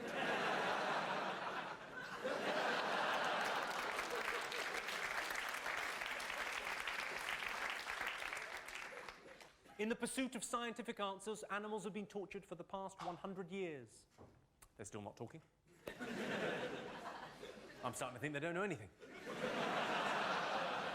I saw a brilliant bit of medical research that's been done recently. They've come up with a new product. It's like Viagra. It's like a Viagra inhaler that will give a man an erection within 30 seconds. Correct me if I'm wrong. A Viagra inhaler that will give a man an erection within 30 seconds. That's a blowjob. Another company spent hundreds of thousands of pounds researching the Atkins diet and came to the conclusion that it can cause depression. Now, I could have told you that without any need for research. That's just deductive reasoning. Everyone knows fat people are jolly.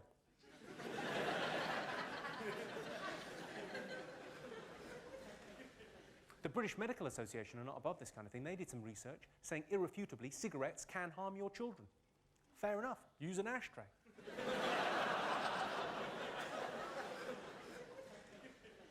I worry about my nan. If she's alone in the house and she falls, does she make a noise?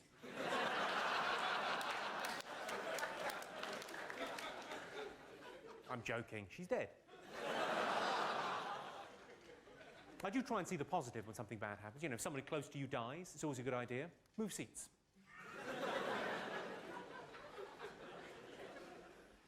I remember when my nan was really ill in hospital, we went to visit her in Limerick, in Ireland. Went over to see her, and it was, you know, near the end, and the doctor came out, and he said to us, he said, oh no, she's very bad now. She can't breathe without oxygen. I thought, where did you get your medical degree? The internet? All I'm saying is every cloud has got a silver lining. You can always see the fun in something, even if it's, you know, something tragic and terrible. You know, we've all been to funerals, haven't we? We've all been to a funeral at some stage. It's a very sad event. But, you know, every cloud has a silver lining. You know, and a relative, an elderly relative at death's door is a day off waiting to happen. What's a funeral? It's about an hour. Tends to be in the morning. The rest of the day is your own. I don't want you to judge me, ladies and gentlemen, but when my nana died, we went bowling.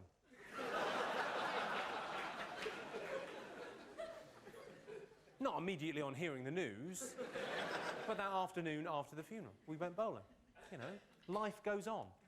Not hers, obviously. She was in a box, on fire. I was on fire, 3 strikes.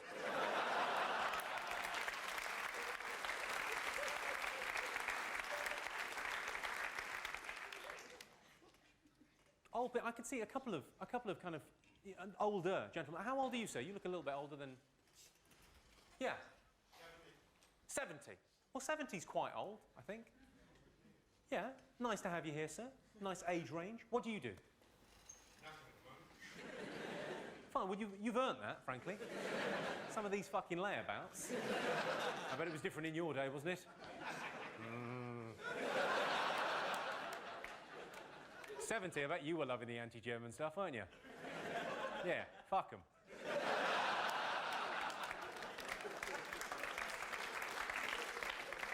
Do you know what? PC or no PC, we won it fair and square. The thing I was going to say was, I've been told this once. Have you ever said to anyone, yeah, the problem with your generation, you think you invented sex? You ever said that to anyone? No. Yeah. My granddad said it to me. He said, the problem with you lot, you think you invented sex. I said, all right, Grandad, have you ever fucked Nana up the arse, pulled out and come on her tits?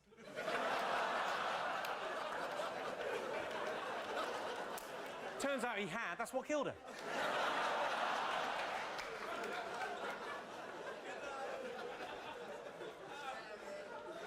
What? What's the matter with that? And don't you dare be offended by that, you know, by there being a 70-year-old man. I bet you were crazy for it in the war. Jesus, what, there being a war on, I bet you got more poontang in those years. Yeah, we could all die tomorrow. It's the best chat line in the world. Who are you here with? She looks mortified. You all right? I'm glad. I can only apologise for the last bit of material about the granddad with the bum sex and the coming. Because I imagine what I've created is the longest journey home ever.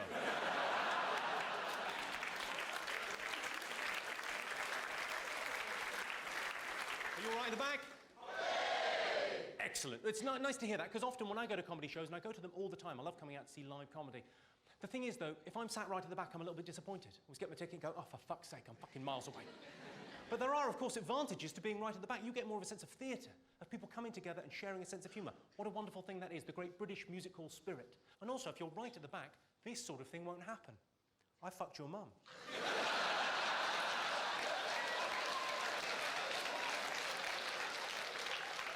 That's not going to happen to any of you. I've got nothing but respect for your mums. They're hard-working, decent women. Your mum still owes me a tenner. I'm joking. I owe her a tenner.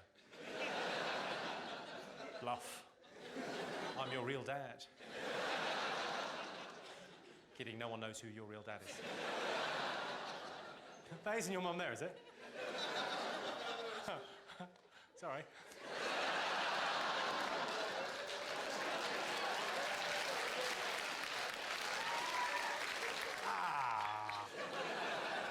This is a bit awkward. Hello, sir. She's brilliant in bed, isn't she?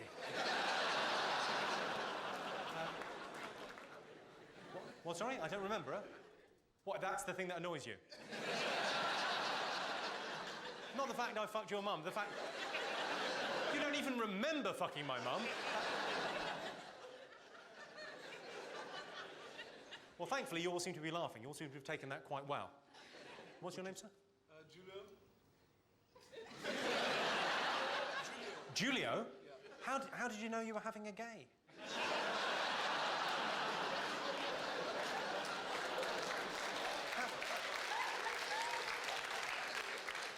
What were you thinking as you gave birth? You think, oh, I hope he's a little bender. I'll tell you what, I'll call him Julio.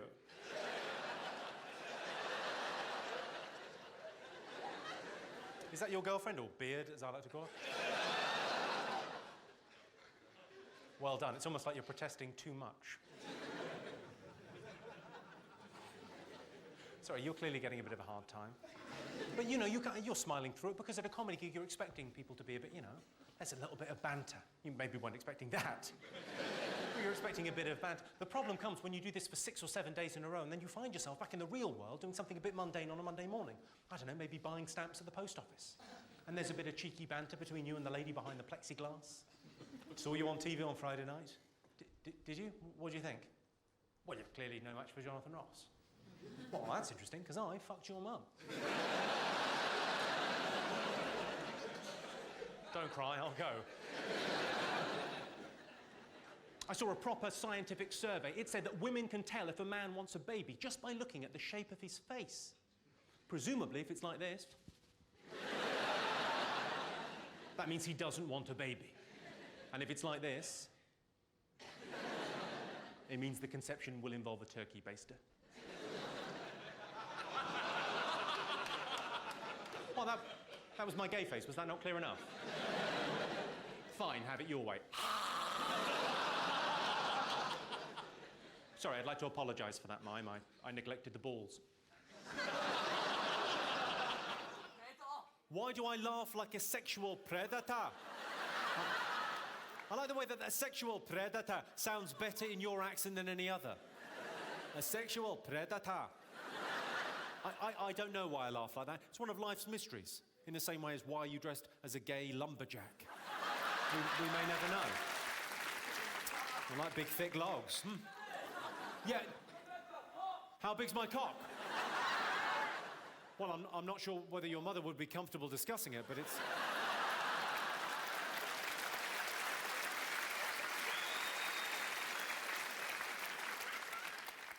Truth be told, it's quite small, but it smells like a big one.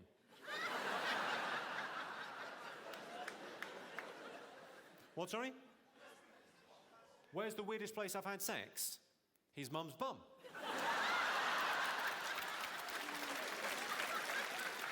Classic. I'm joking, of course. It was his dad's. Any other questions, thoughts? Why do I look like Hitler? 999. Who said that? Sorry? Who?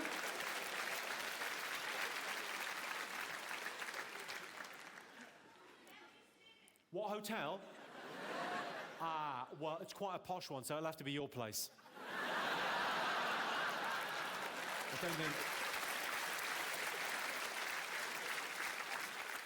I don't think they'll let you in. They've got a policy on that sort of thing. And even though I'm not paying you, it looks like I am. Yeah, go on. Best audience. What, sorry? Where's your best What's the audience? best audience? Well, without being sort of, sycophantic, sir, without sucking up to you, he said in a very patronising manner. Glasgow's pretty good. I mean, that's why I'm recording the DVD here. But I don't know if you noticed the cameras, but it's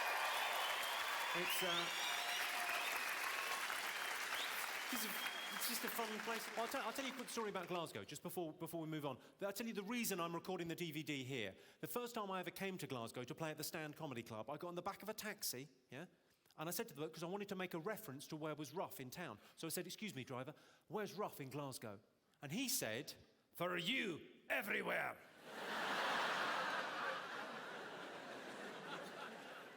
And then I was on stage later that night, on stage, and I told that story on stage, and all I said was, and I thought this was a comment that was beyond any kind of argument, all I said was, Glasgow is quite an aggressive town. And a guy down the front went, no, it fucking isn't it?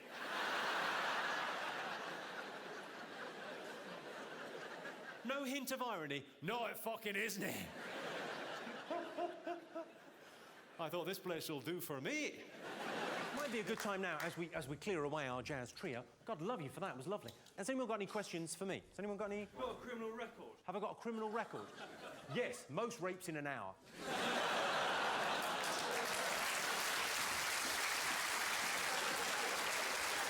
I'm going to take a photo of you, ladies and gentlemen, lest I forget you. You know, well, it's a big deal for me, recording a DVD. I thought I'd take a little photo. Yeah, go on, once. Is it right if your girlfriend wants you to watch her pee? She likes you watching her pee. I'm trying to get me to watch her. She's like, So, sorry. That's it. The question, I get asked that every show. It's weird that you would ask that. So, because she likes a lot of people to watch her pee. Is that your thing? You like people to watch you pee? Well, clearly, yes.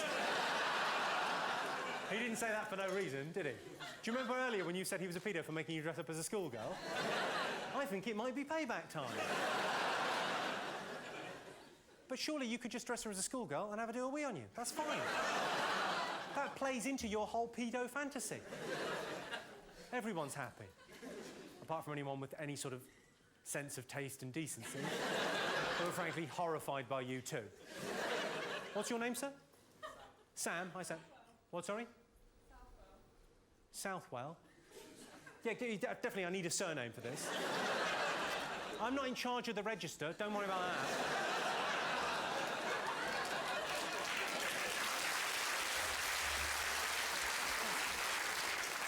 So, what is it about being watched pee that you enjoy? Well, just tell us, we're all interested to know. Well, you do, so... It's not like that. What is it like? a glass of water, we'll all find out.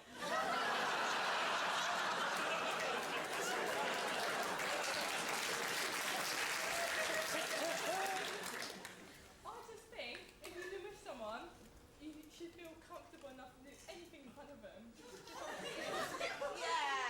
I'm all for that, madam, yes. Once you've been with someone, there's a level of intimacy that suggests that you would be able to pee in front of them or maybe shit on their chest. But some people aren't like us, baby. Some people don't think in the way, they're closed-minded. They've got a sense of, I don't know, appropriate occasion.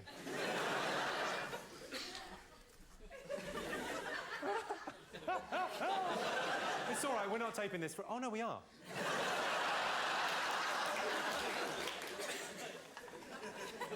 Lovely golden showers. Any other thoughts? What car do I drive? I don't actually drive a car, sir. I roll in one. Motherfucker, yeah, with the bitches in the back, yeah. How you doing?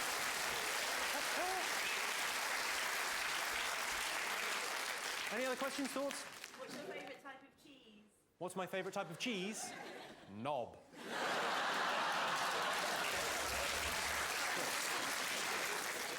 Where's the best place you perform? The best place I've performed? I'd have to say In Your Girlfriend. It's the law. It's the law. I have to, I'm sorry. I saw a headline in the paper. It said, "Man held after rape." I thought they cuddled. I called the rape helpline centre. They suggested I bought a balaclava. PC has gone mad. You can't say Siamese anymore, so I guess my cat is a conjoined twin. Speaking of hilarious birth defects, did you all read about that little girl born in India with 8 limbs? Incredible. She was born into a Hindu family, so they thought she might be the reincarnation of a goddess. Or a spider. But the test for that is pretty simple. They just pop them in a bath and see if they can get out on their own. Hello, I'm Jimmy Carr, and I don't want to impose on your day. I know you just watched a clip of me. You probably had enough of me already. But if you could like and subscribe, that would help me in some way, which I don't fully understand. I think basically if you like and subscribe, then down the line, I have a more comfortable retirement. I don't know.